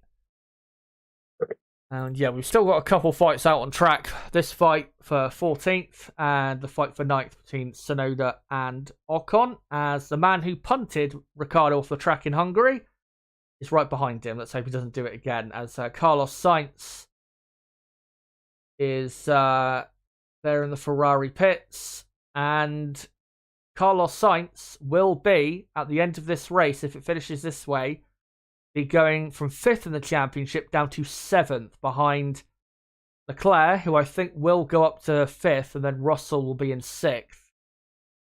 And that is quite a blow for Sainz, who has been regularly 5th and 6th in the championship during the course of this year. As this fight continues, Max saying it's so windy, I have to hold the wheel really tight. As interestingly, this pack of 3 are catching Hulkenberg's teammate Kevin Magnussen, and Alex Albon is only 3 seconds behind, so that's going to be like a 5-car fight very soon. We'll keep our eye out for what happens there, as here comes Ocon again. Tsunoda defends to the inside, but still, as Ocon knows, going to go for it round the outside. Brilliant move by Esteban Ocon. He caught Tsunoda sleeping. Tsunoda thought that was it. He didn't have to defend anymore, but no, Ocon sailed round the outside, which is something you can obviously do at Les Combes, and he's up to 9th. Brilliant move, and I've got to say, great race from Ocon after what was a pretty poor weekend up until today. And yeah, here's a replay. Tsunoda defends to the inside, middle of the track, and then just falls asleep, and Ocon takes him around the outside. And Ocon is not that far behind Lance Stroll. Only 2 seconds, and we're not that far away from the end, so that's about to look out for. Maybe Alpine can grab just a bit more from this race as we are on. That really was a beautiful move by Ocon. Yeah, we've seen some brilliant overtakes today, I will say, at Les Combes and that Gasly-Albon fight as well. Been some really great racing out there today. As Ocon already under 2 seconds behind Stroll, so looks like Ocon might be able to at least put up a fight for 8th. As this fight between Hulkenberg, Ricciardo and Zhou continues, and Alex Albon by at least, if not a bit more than a second a lap, is catching up quite quickly. Max Verstappen out front now, 17 seconds clear of Sergio Perez, as Zhou gets a bit of a good run on Ricciardo through turn 1, but Zhou was just taking more of the inside line there. As Zhou now right on the tail of Ricciardo, so Ricciardo's going to have to fend pretty hard, and he doesn't. He lets Zhou go, and Zhou is up to 15th place. As Alex Albon is now right on Ricciardo's tail, so Ricciardo will probably end up finishing in 17th, I would imagine, given the Williams' straight line speed. So go up to P15. And of course, I'll let you guys know if any other battles very quickly happen. Ocon is still catching Stroll. Gap now down to 1.5 seconds, so that's going to be really close here at the end. What are the battles? Well, the top 7 are all settled, really, and are just coasting home to the end of the race. As Zhou now right in the slipstream of the Haas of Nico Hulkenberg. And Albon, of course, right in the slipstream of the AlphaTauri. And Albon, will he send it at the bus stop? Will he go for the outside line? Nope, he's going to try and do a switchback on Ricciardo. How has Leclerc got 11% for Driver of the Day vote? Yeah, I'm not quite sure about that, to be honest. As I don't know why he's joint with Tsunoda. Tsunoda's clearly had the better race today. As Albon gets the move on Ricciardo and is now up to 16th. Realistically, the best Albon can get here is probably 13th out of this race. So, yeah, Albon up to 16th. And of course, on this soft tyre compared to Ricciardo on the medium. And update Ricciardo on the medium. I mean, yeah, Leclerc's had a good race today, but I'm not sure that he's been the second best driver out there. I'd probably put, Verstappen, Alonso, Yuki, Ocon probably as well, given that he started 14th. And he's now right on Stroll. And we're now seeing it. So, yeah, there's so many drivers I'd put ahead of him. I have no idea why he's second in the vote. Of course, once the stream, not once the stream finishes, but once the race finishes, guys, I will be setting up a poll to ask you guys who is driver of the day. So make sure to let me know in the chat very soon who your driver of the day is. By the way, I can see we're on 138 likes. Let's try and get up to 150 if we can by the end of the race. We're only about, another 5-6 minutes away, I think, from the end. As Alex Albon passes Nico Hülkenberg, Zhou has as well. And here is Albon on the run to Blanchimont. And that straight line speed is just incredible from the Williams. And round the outside. And he's not too far behind as Ocon has passed Lance Stroll. We've not seen it, but Esteban Ocon is up to 8th place. Brilliant race from him. And he's only 2.5 seconds behind Lando Norris. If he keeps pushing, he might even be able to take 7th if Lando's tyres fall apart. Remember, Lando did pit quite a bit earlier than Ocon did. So it's not all over yet. Ocon could grab even more from this race. As we're now on lap 42. 3 laps to go here at Spa. Max Verstappen almost 20 seconds clear. Sergio Perez. Looks like you guys in chat will be correct. Because obviously I asked you guys in the poll in the start, leading up to the race, how far would Max win the race by? And it's going to be 20 seconds. As here it is, replay, and Ocon very easily. Stroll didn't even defend. Ocon overtaking incredibly easily on the Aston Martin. Like I said, he's not too far behind Norris. Probably Norris will hold on for 7th, but keeps pushing, you never know. As now, Zhou right on the back of Kevin Magnussen for 13th. And, well, if Zhou was to finish in 13th, that would be a decent result, given that he has been quite far behind Bottas for a lot of this race. As his teammate, is in P12. And what on earth is going on back there? Between, what the hell was that? Between Ricciardo and Hülkenberg. It's like they stopped like they thought the race had finished. Unless someone accidentally has flown the checkered flag. That was really weird. They just stopped. They like went idle for a second. That was very, very strange. As Zhou has passed Magnussen. So Zhou up to 13th, and Ricciardo is now ahead of Hülkenberg. Lewis Hamilton pitting for a set of not soft tyres, gone for a set of mediums. Don't know why. Pretty sure he would have had. Just going to be calling for some pit stop practice. Yeah.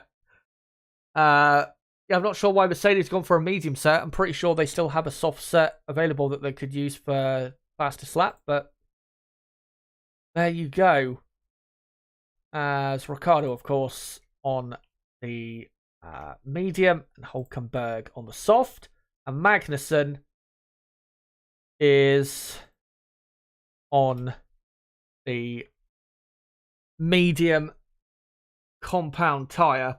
As here comes Albon down the inside of Kevin Magnussen, and he's up to 14th place. So I'll just update that position in a second. There you go. Albon up to P14 as Hamilton yellow. We just update that he is out there on a medium compound to finish this race. Just a replay there of Albon, how he passed. Haas's pace, though, today, at times, has actually been a bit better than we've seen at other races. So it's not been too bad of a day for Haas. Obviously, their poor track position has really cost them, as Max Verstappen has begun the final lap of the Belgian Grand Prix. Nib, before the conclusion, just a word on Max Verstappen, who's going to win his 8th race in a row. What a drive. I mean, he continually takes the piss every single weekend, asking for some pit stop practice. Like, what the? Oh, he's on another planet, as is the Red Bull. It was ridiculous. Only 20 laps ago, before the pit stop, it was a 3-second gap that Perez had, the first pit stop, and he's just blown it out the water. 21 seconds. Yeah, I mean, what is there to be said other than he's the best driver in the world, which I've said, I think, about every single week for the last 8 weeks. But yeah, great drive, of course. Yeah, it's been another superb weekend. The pole lap was incredible, 8 tenths quicker than everybody else. Was a bit harder to get into the lead, but eventually he got it. And since the first pit stop, he has blown everybody to smithereens, as he is 22 seconds clear now of Sergio Perez, and comes to the bus stop chicane to win for the 3rd year in a row the Belgian Grand Prix and take his 8th win in a row in 2023. Max Verstappen wins yet again and takes his 10th win of the season. Red Bull still perfect in 2023, and it's their 13th win in a row as Sergio Perez now comes to the line to finish in second. It's Red Bull's first 1-2, amazingly, since the Miami Grand Prix in the first week of May. Good to see Perez back on form. Charles Leclerc will finish in 3rd, Ferrari's first podium since Austria, and Leclerc's 3rd podium of the season. Here comes Lewis Hamilton. Will he take the fastest lap point? Let's just see as he exits the bus stop and finishes up 4th. I'm not sure if he actually took the fastest lap or not. They'll probably show it in a second. He did, 1:47.3, so Hamilton takes the fastest lap. Fernando Alonso brilliantly finishes in 5th. George Russell finishes 6th. Lando Norris will just about hang on to 7th place ahead of the Alpine of Esteban Ocon. Lance Stroll will finish in 9th. Yuki Tsunoda brilliantly 10th. And then the rest of the field: Gasly, Bottas, Zhou, Albon, Magnussen, Ricciardo, Sergeant Hulkenberg, and your 2 retirees in this Belgian Grand Prix, the Ferrari of Carlos Sainz and the McLaren of Oscar Piastri. But guys, that's it. It is now the summer break, and the next race is in 4 weeks' time at Max's home race of Zandvoort, where surely, once again, nobody stands a chance. And that was, a really good race. Definitely one of the most enjoyable races of the year. We had some great overtaking. Very unpredictable, running in the midfield. Didn't really know who was going to finish where for quite a while. Lots of overtaking. And yeah, that was a proper good race here at Spa, as Martin Brundle is set to interview the top 3. How much did you enjoy that, Nib? Was it one of your most favourite of the season or not? It was alright. I think you enjoyed it a lot more than what I did, to be honest with you. I just felt like it was a bit dead. But I think that is also just because we know what the result is going to be at the front, Yeah. no matter what. I think if Max started 20th, I think he could probably win the race at this stage. Be fun to watch him do that. Yes, that would be enjoyable. But I'd probably give it a 6 out of 10 today, Chaz. Yeah, I'd probably maybe 6.5 or a 7. Again, it wasn't a classic or anything, but I enjoyed it quite a bit. One of the better Belgian Grand Prix that we've actually seen. Yeah, which is saying something. I was thinking actually, last year's race, I think for like the second half of last year's race, we were just waiting for it to end. So it was a lot better, thankfully, than last year, which is something. And driver of the day, who are you gonna go for? Gotta give it the Max, right? Yeah, I'd have to give it to Max. There are some other good drives out there. Ocon, Sonoda, Norris giving what he came back from midway through the race, but yeah, Max, you'd have to give it to him. Winning still by just over a full pit stop compared to the rest of the field. I'm just doing quickly the options for the poll in the chat. But yeah, that is race 12 of the season done, and we are now into the summer break. We've only got 2 European races left at Zandvoort, Monza, and then a couple Asian races, and then obviously Qatar, the American races, and then Vegas and Abu Dhabi. Still quite a few races to go. Let's hope we can get a classic before the end of the season. But at least we've gone into the summer break on a bit of a higher note than we expected. But yeah, in terms of who was going to win, it was sadly inevitable for our entertainment. But yeah, Nib, cheers for coming on for today's race. Shame, obviously, that Piastri got knocked out on the first lap, because it would have been fun to watch him out there as well. But yeah, it was at least it was a better race than last week, because last week it was absolutely fucking horrendous. So yeah, at least we have that. And yeah, we'll see you next time for the Dutch Grand Prix in 4 weeks' time, presumably. Yeah.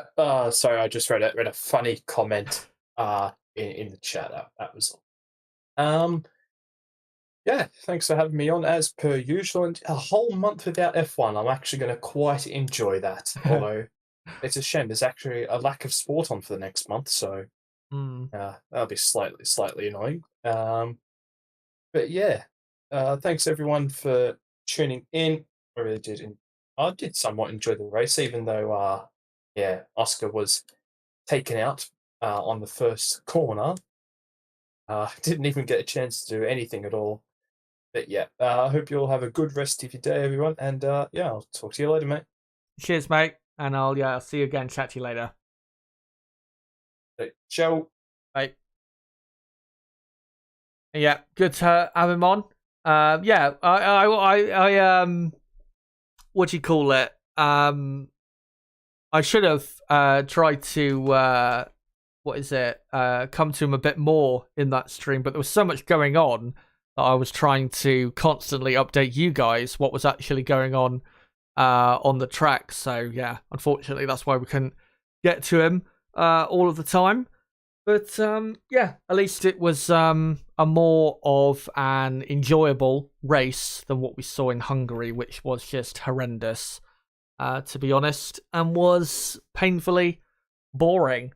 So yeah, that is your Belgian Grand Prix, and that is, guys, the first half of the Formula One season. So I will stick around for another 20 to 30 minutes probably to react with you guys to the race. Just wanted to say though quickly, or just let you guys know of what my next 2 pieces of content are in regards to live streams. This is the next 2 live streams on the channel. So on Tuesday, I will be live at 7 p.m. UK time for the F1 2023 mid-season review, where we'll go through absolutely everything of the season so far. Look at team by team, driver by driver, rank all the drivers, how they've done this season, and just go through literally everything. It's probably going to be quite a long stream on Tuesday night, and there will probably be a couple recorded bits of content to come out of that stream, which I'll upload at a later date for people that can't watch the stream or prefer to watch shorter content as well. And then the next stream after that will be on Sunday the 13th of August, live at 12:30 PM UK time. The topic for that stream, I am yet to confirm. There is another stream, though. I am doing a week after that on the 20th of August.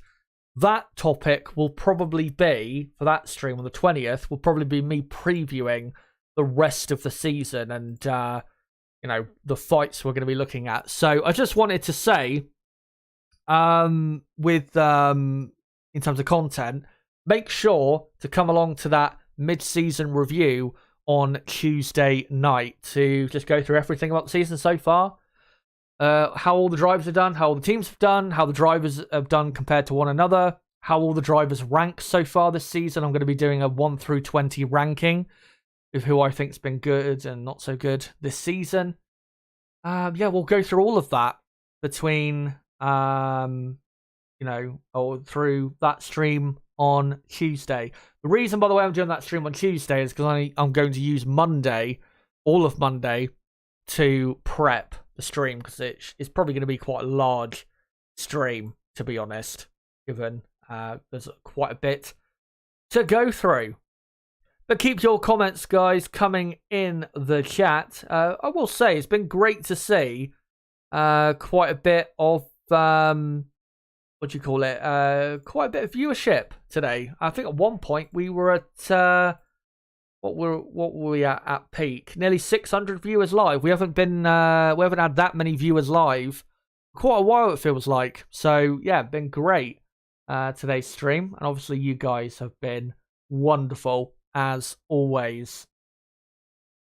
As Verstappen, Perez, Leclerc just in the cool down room ahead of the podium celebrations. Red Bull, by the way, have just surpassed 500 points in the championship. Incredible from them. And Mercedes still second. Aston Martin are 5 points clear of Ferrari in third. McLaren are in fourth, and McLaren are 93 points behind Aston Martin. McLaren, though, can still catch Aston Martin. There is no doubt about that. And then Alpine smack bang in the middle of McLaren and Williams in sixth. And then it's still Williams, Haas, Alfa Romeo, and AlphaTauri completing the rest of the field. AlphaTauri, though, a point closer. Alfa Romeo ahead of them.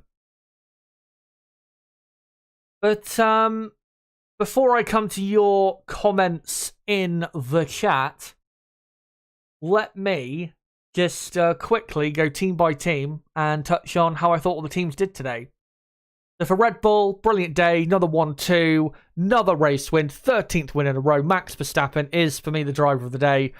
He's just on another level the entire weekend, really, compared to everybody else. Good to see Sergio Perez finish in second and recover some form.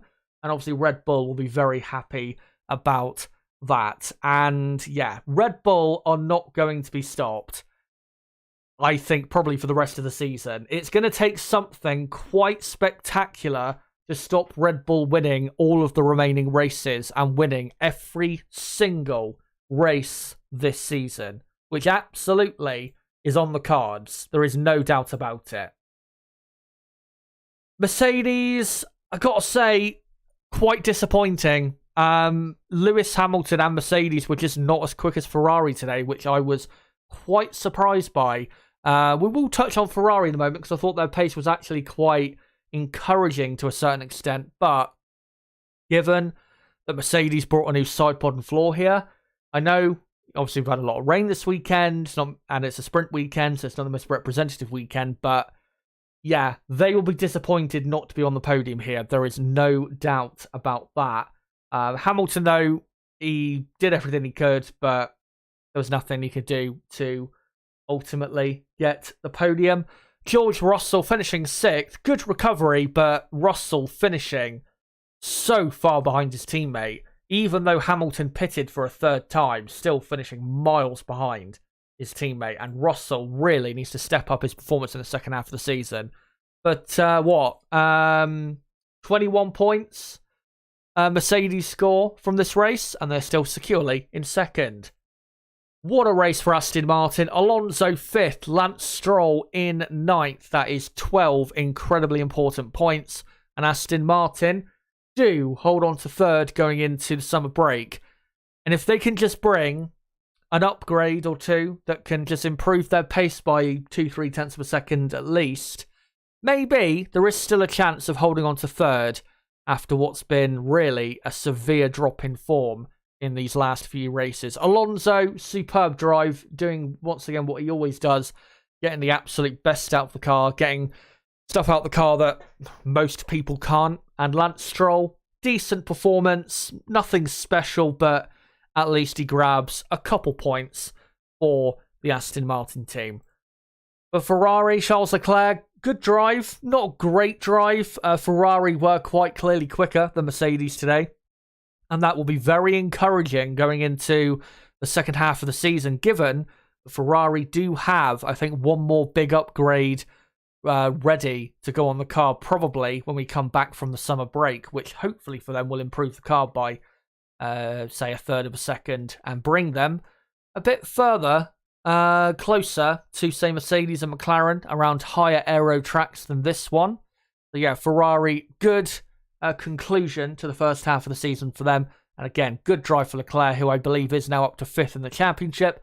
Carlos Sainz, I mean, you can say, yeah, he was at fault for the incident with Piastri. I think really it was I wouldn't say a 50-50, but I wouldn't say it was a clear enough incident where Sainz should have got a penalty. It was really just a racing incident. Of course, Sainz eventually retired with damage.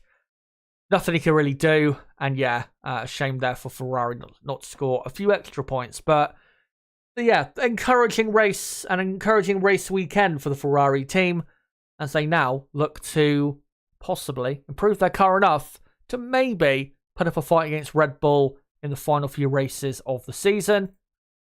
Good save from McLaren, getting 7th place of Lando Norris, because at one point looked like they weren't going to score any points. So great there to score something.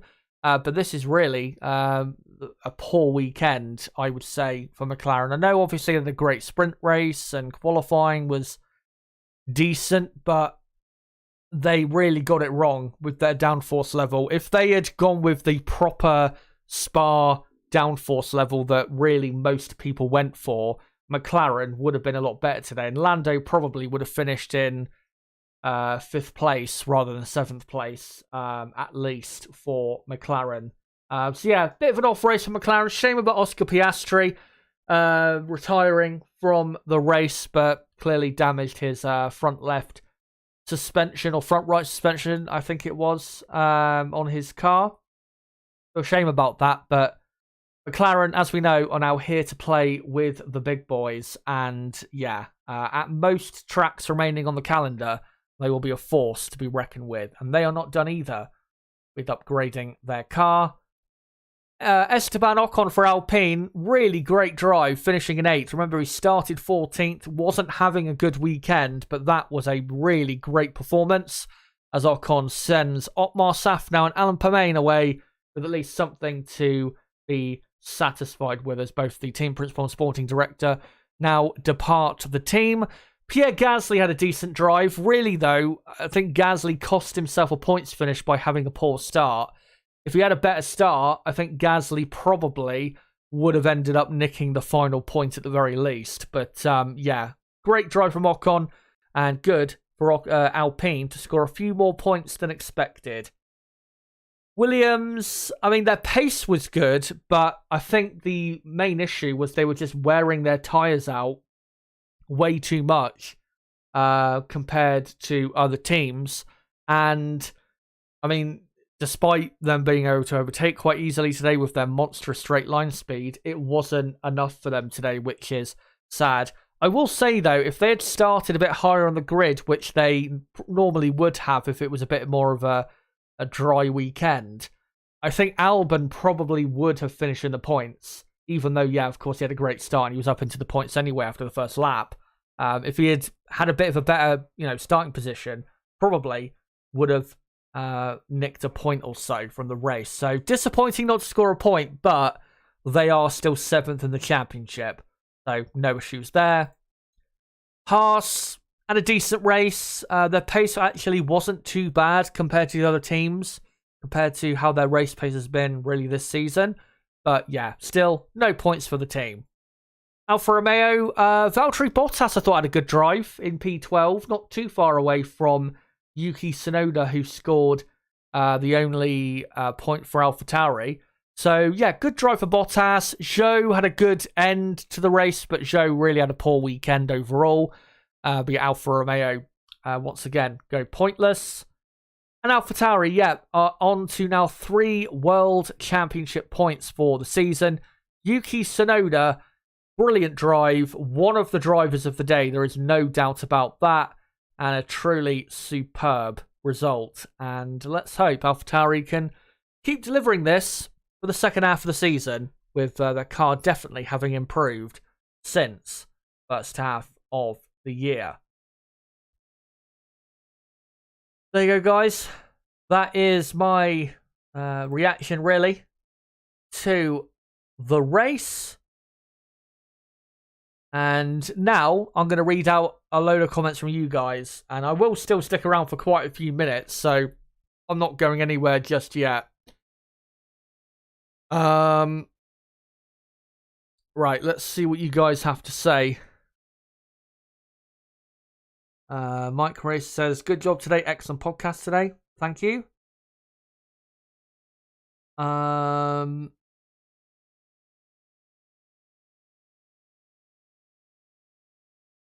Mickey says, Lewis was the only driver who slowed Max down today. Yeah, I thought Lewis did well, to be honest, to keep Max behind as long as he did. But, of course, once he got past, it was there was no chance of Lewis. No chance of Lewis staying close to him. Right, let me find some other comments, if I can.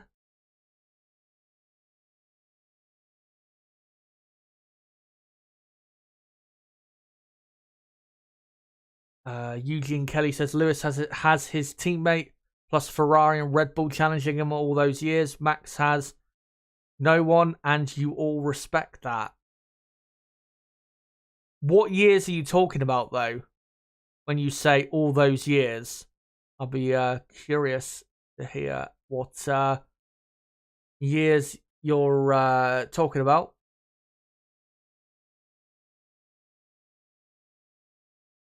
Let me just scroll up a bit.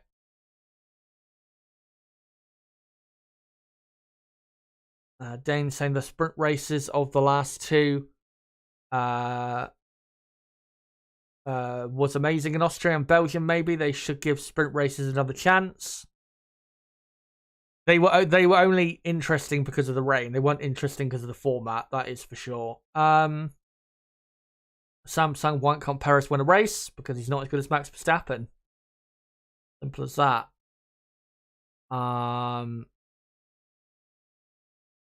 Will F1 Rosberg won 7 races in a row against Hamilton, and that is a fact. Yeah, that is. But not sure what that has in relation to today.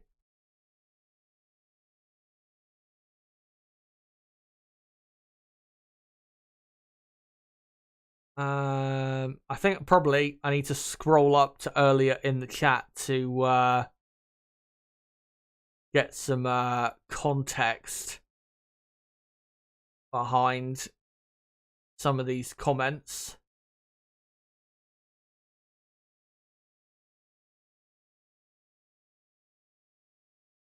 Eugene Kelly saying Max, me giving Max driver of the day for the last 2 races is absurd, lol.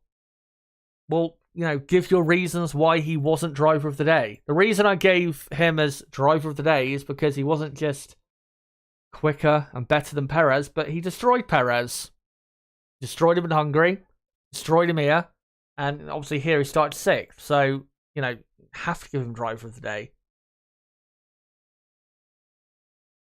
I think Nib responded to your comment saying, Max has been the standout driver the last 2 races. Chaz and I often said that Hamilton should have been driver of the day during his period of dominance.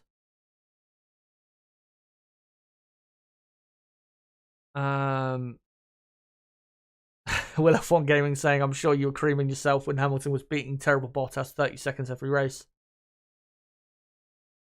I mean, yeah, Hamilton a lot of the time wasn't actually beating Valtteri by 20 or 30 seconds, actually, is what your comment said. But there was quite a few races where Hamilton hammered Bottas and was clearly driver of the day. So, you know.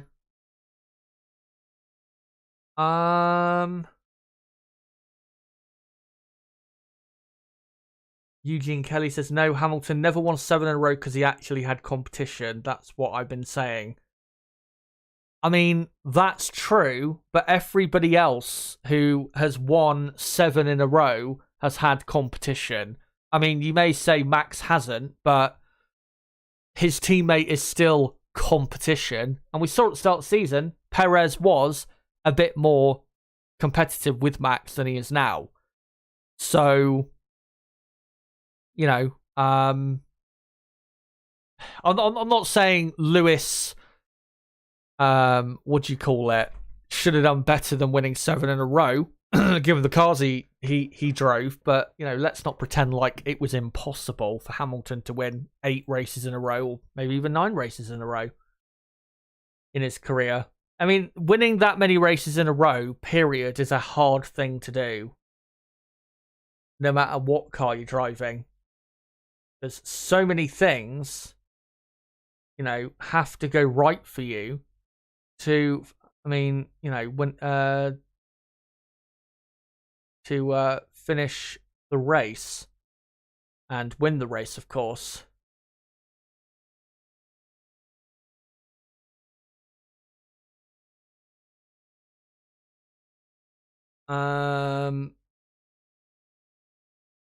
Turbo GSR saying, for all of you whine to your teams for not building a good enough car, the largest factor in F1 is the car, the chassis, the engine, the tyres. You can't blame one team for dominating. It's F1, it's how it is. Exactly. In F1, most of the time, there is a team dominating, and there's nothing really you can do about it. Eugene Kelly, Chazza, from Lewis having Rosberg to when Ferrari in 17 and 18 was leading at summer break both years, Lewis had competition in his reign. I'm not denying that. I'm not denying that at all. But, what do you call it? With Verstappen, his reign of dominance, you know, hasn't ended. And you don't know, next year or 2025 or even after 2026 when the power unit rules, you know, change and they all come into effect, he could get, you know, competition then but still end up winning. We don't know yet. In terms of, like, all time, how would I rank Max Verstappen compared to Lewis Hamilton? Of course I'm not going to rank him anywhere near compared to Lewis Hamilton, because Max is still a 2-time world champion, and, you know, a lot of Lewis's years where he did win the title, of course he did have quite a bit of competition, but, you know, Verstappen's, 25? He's still got a long way in his Formula 1 career to go. So let's just, you know, pump the brakes on the comparisons.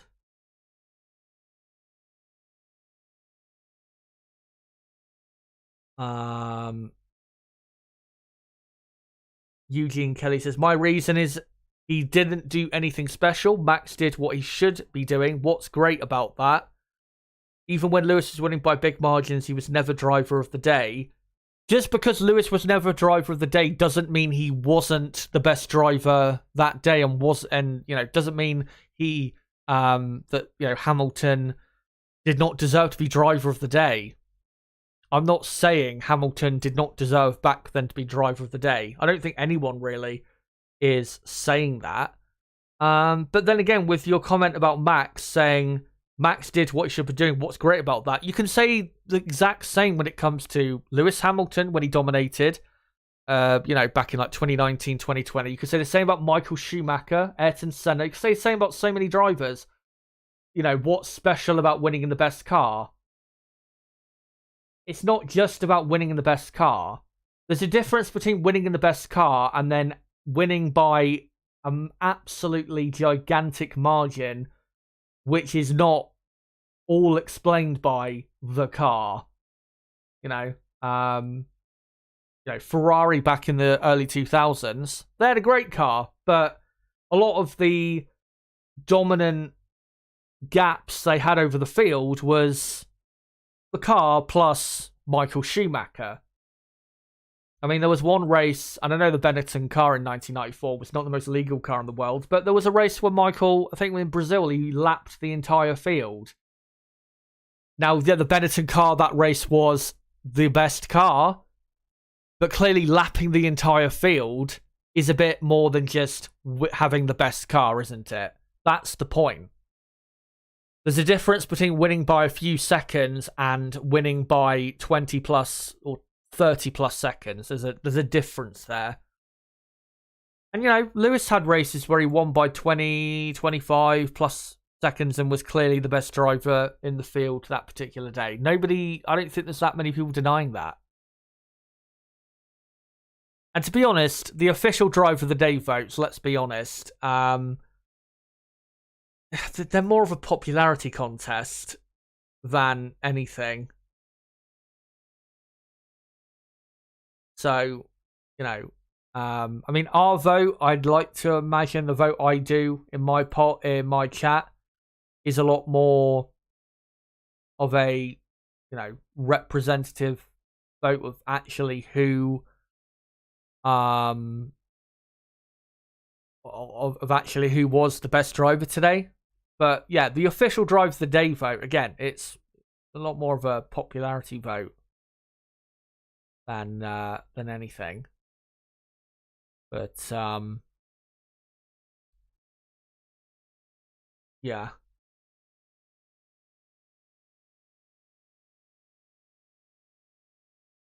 Let me find some other comments here.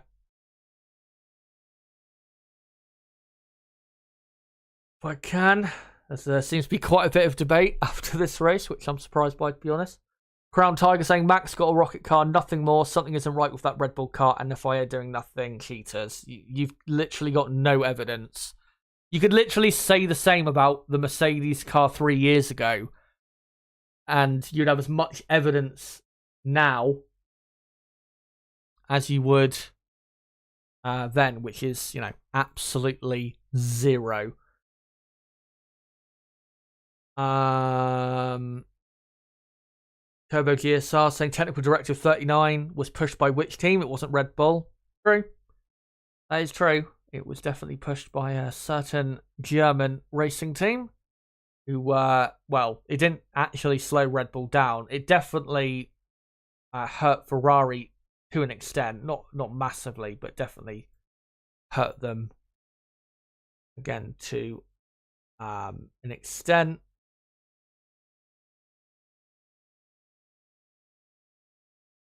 Mike Race says, I think Hamilton has always had better teammates than Verstappen, but that doesn't take away any of the work Verstappen has done, but it would be nice to see a little more competition from the teammate. Yeah, it would. I would love it if Verstappen had, a Rosberg or an Alonso like Hamilton has had in his career as teammates. That would be great. Be great for us, be great for everybody, and it would be great especially to judge how great is Max Verstappen. But just because his teammate is not the best second driver out there doesn't mean Max Verstappen is not the best driver in the world.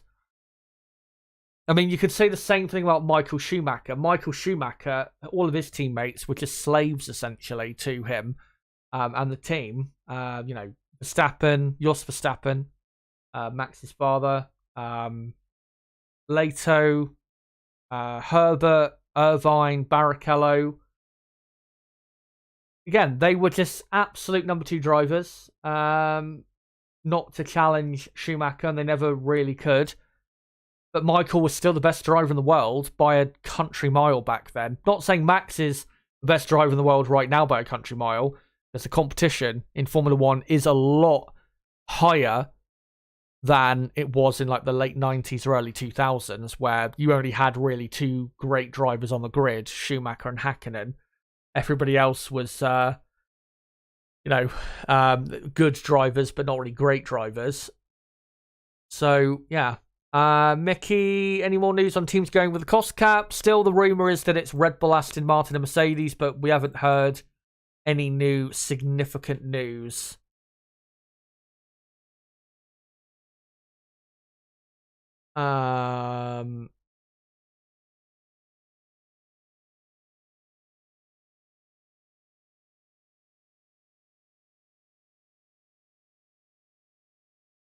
Turbo says Perez is kind of like a burger.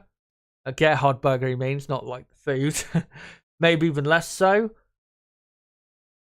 I wouldn't say that. I think Gerhard Berger was a bit of a different driver. Gerhard Berger was a really great driver. Obviously not on the level of, Senna, Mansell, Prost, but he had a great career. He won quite a few races, was very talented, was Gerhard.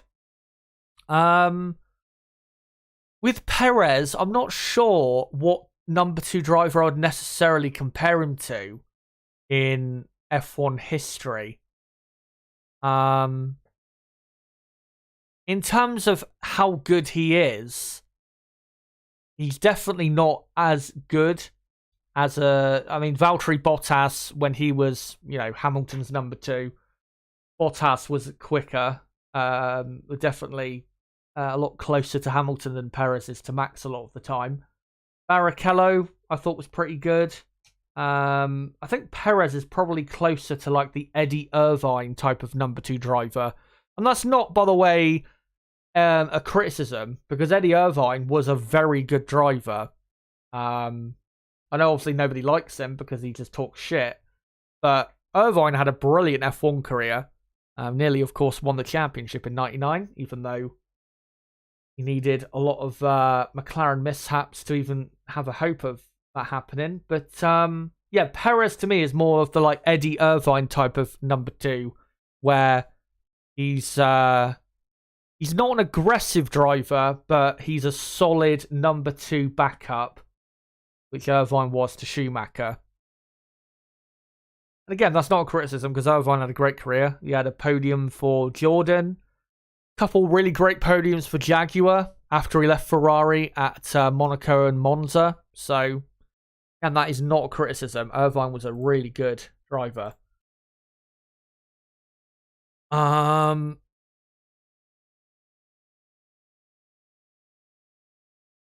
me find some other comments here if I can.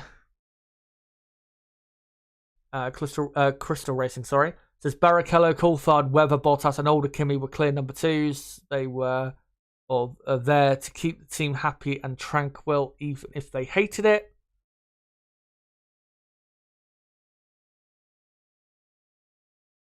Don't hate Perez. Red Bull was very difficult to drive. Remember Gasly and Albon? Bottas was driving a Mercedes that was not this difficult to drive. I think the reason that is because Valtteri's driving style is a lot closer to Lewis Hamilton's driving style. Valtteri is a very aggressive racing driver. Sergio Perez, his driving style is a lot different to Max. It's almost completely different in a lot of aspects. Perez is a lot more conservative and safe with his driving style, when Max is super aggressive with the way he turns in, applies the throttle, brakes. With Perez, he's a lot more, again, conservative and safer, which is not a bad thing.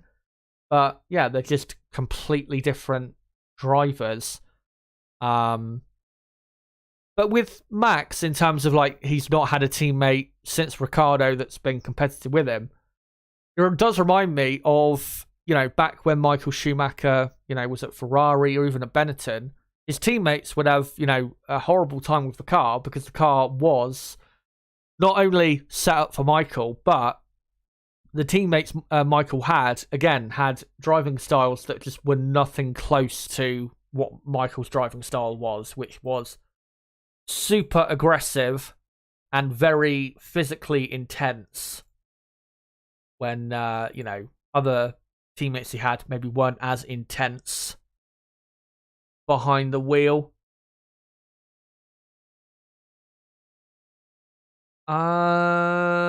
Right. Probably read out a few more comments and then we'll get to the end of the stream. If you haven't voted in the poll, by the way, let me know. Who is your driver of the day out of Verstappen, Leclerc, Tsunoda, and Ocon? For me, Max Verstappen. That's what's, promoting the fierce debate. Let me know whether you agree or disagree.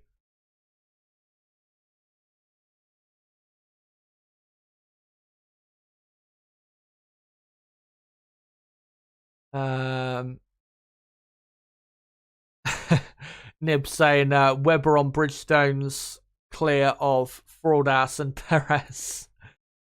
I think with Webber, I mean, yeah, in the end, he was a number 2, but he wasn't as much of a number 2 driver as, as Barrichello, Bottas, Perez, Irvine, Coulthard, all these drivers we've had in recent times.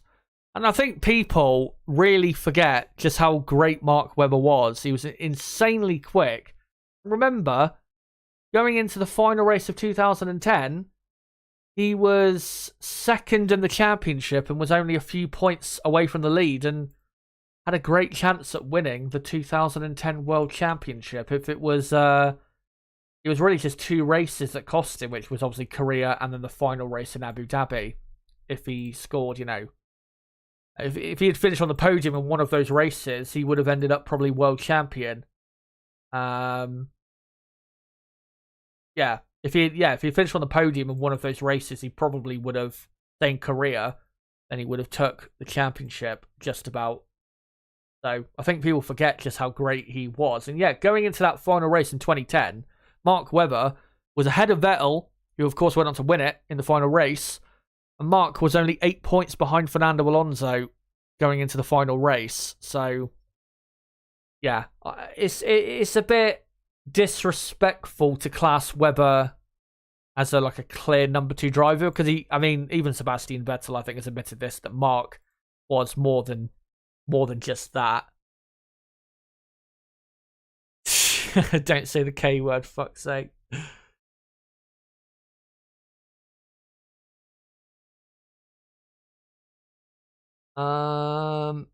Eugene Kelly, Chaz, this is why I love your channel, because you actually respond and respect others' opinions, and I enjoy what you do. You're unbiased and keeps it real. Yeah, thanks for that. I mean, you can be as much of a fan of any driving team as you want. I literally don't care, but as long as you actually have decent or good logic behind what you say, then I'm not necessarily going to disagree. But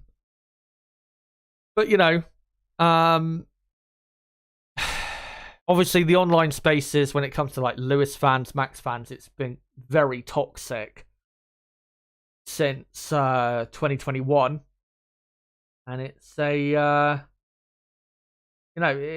not been social media's not been a great place really since, because of all of that toxicity. But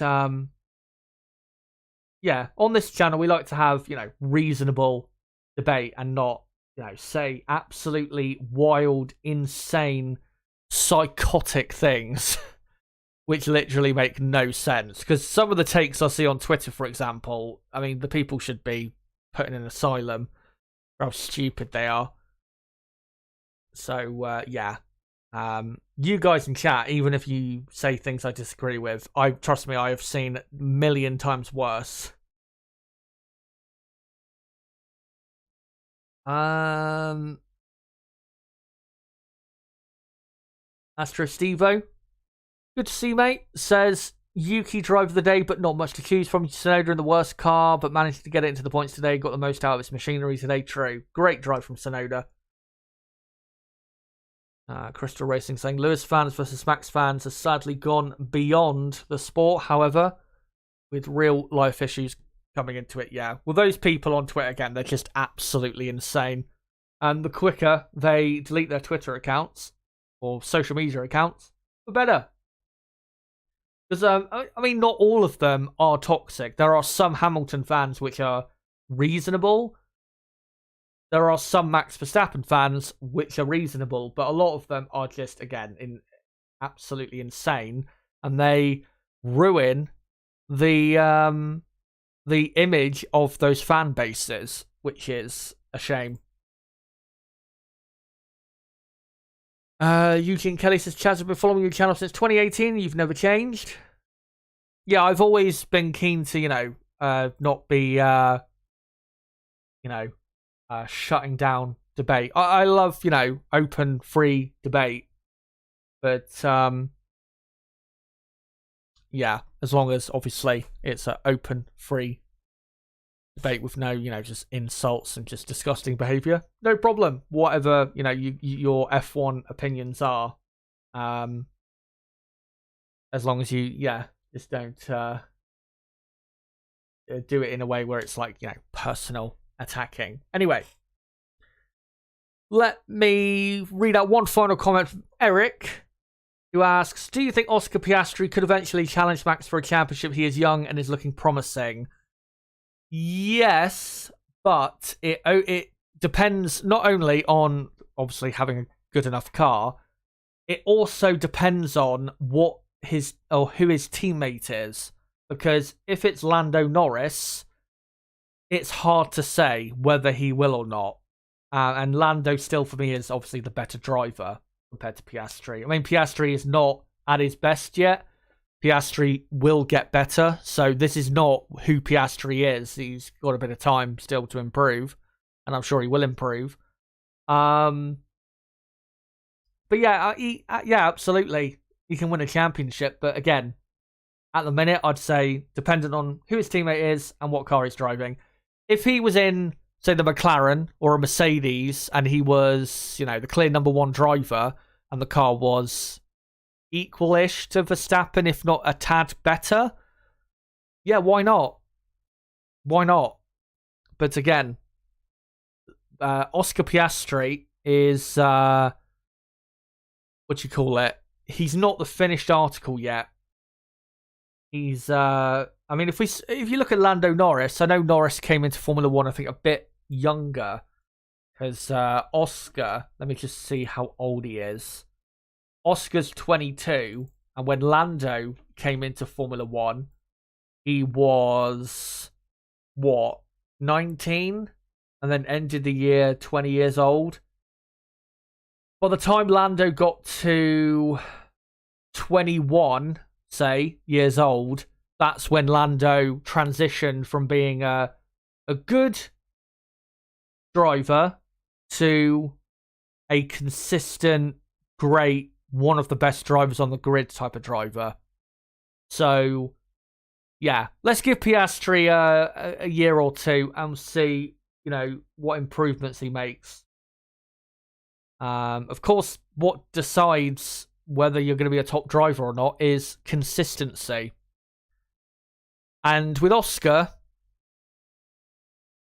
I mean, lately he has been consistently good. He's in qualifying as of late. He's been very good. Only just behind Norris in qualifying at Silverstone, Hungary, and then out qualified him here in Spa. There's been some other great weekends he's had. Saudi Arabia, where he was amazingly quick in qualifying. Canada, he had a good weekend, except for the race, but that wasn't necessarily his fault. Had a decent weekend in Spain, but it's not all, it's not all there yet. So let's give him a bit of time to develop, and then we'll see in a couple years' time. I reckon in a couple years' time, we'll know for sure what his maximum potential is. Because at the minute, given that he's 22 and it's only his debut season, we still don't know, what his what his ceiling is. Let's say. Just want to read out something quickly. Otmar Safnauer has just said to Sky Germany that he will have a significant role in his new team, where he can change things he wanted to do with Alpine. He can't say the team yet, but he hopes he can reveal it soon. That is very interesting. So we will keep our eyes on on on what do you call it? We'll keep our eyes on what Otmar or where Otmar goes. I do have a feeling that he's going to go to Williams. That's just my feeling. I don't see it being Haas. I would be surprised if he went to Alfa Romeo, because I'm not sure Audi necessarily want him in that team. So yeah, my feeling is Williams is where that team is. But by the sounds of it, he has secured what do you call it? He has secured a new team, which for him is absolutely fantastic. Well, thank you guys so much for all your comments today and your support. Great to have you along as always. Let me just finish up the poll in the chat. Nearly 160 votes in total. I asked you guys who's your driver of the day, and you guys with 55% of the vote voted for Max Verstappen. Second, Yuki Tsunoda. Third, Charles Leclerc. Fourth, Esteban Ocon. Thank you guys for voting. And yeah, I'd probably, except for Leclerc ahead of Ocon, I'd probably agree with that vote there. Again, next 2 live streams on the channel. Firstly, on Tuesday night, I'll be live at 7 PM UK time for the 2023 mid-season review. We're going to be going through plenty of things. It's going to be quite a long stream. Make sure to come along to it and give your thoughts on everything about the season so far. The drivers, the teams, how the development race has gone, all of that stuff. Make sure to come along to that stream on Tuesday night. And then the next stream after that will be on Sunday the 13th of August, live at 12:30 PM UK time. Again, topic to be confirmed. I will, of course, let you guys know as soon as possible what the topic will be. But again, the stream a week after that, on the 20th of August, will be a preview, essentially, for the rest of the season. And for the mid-season review, there will probably be a couple pieces of content taken out of that stream and uploaded as shorter videos. So, yeah, there is going to be a bit of content on the channel. No doubt about that. As we now enter the summer break. And yeah, the Dutch Grand Prix is the last weekend of August, 4 weeks away. And let's hope for a much better second half of the season. But guys, thank you so much for coming along to the streams this weekend and the streams in the first half of the season. Been great to have you guys. Also, great viewership today. Nearly 600 viewers, nearly 200 likes overall as well. Absolutely fantastic. And of course, I can't be any more appreciative of you guys and all of the support and all of that. And if you are new to the channel and you've newly subscribed, welcome to the channel. It is great to have you with us. So yeah, that's my next 2 live streams on the channel. Make sure to come along to it if you can. Before you go, make sure to smash the like button if you haven't already. Obviously, the more likes stream gets, the better it will do in the algorithm. Make sure as well, if you are new to the channel, to subscribe, because we do qualifying the race watch-alongs for every single Grand Prix. And if you want to keep up with content on this channel, make sure to follow me on Twitter at ChazHD5, or you can join my Discord server, a great place to get notifications of my videos and streams. Pretty sure there's a link being posted in the description, or not in the description, in the live chat right now, where you guys can join the Discord. We have over 500 members, and it would be great to have you guys a part of our community. But guys, that's it for the Belgian Grand Prix weekend. That's it for the first half of the season. And until my mid-season review on Tuesday night, and the next Grand Prix on the calendar, the Dutch Grand Prix at Zandvoort, in 4 weeks' time, at the end of August, on August Bank Holiday weekend. It has been me, Chazza HD. Goodbye.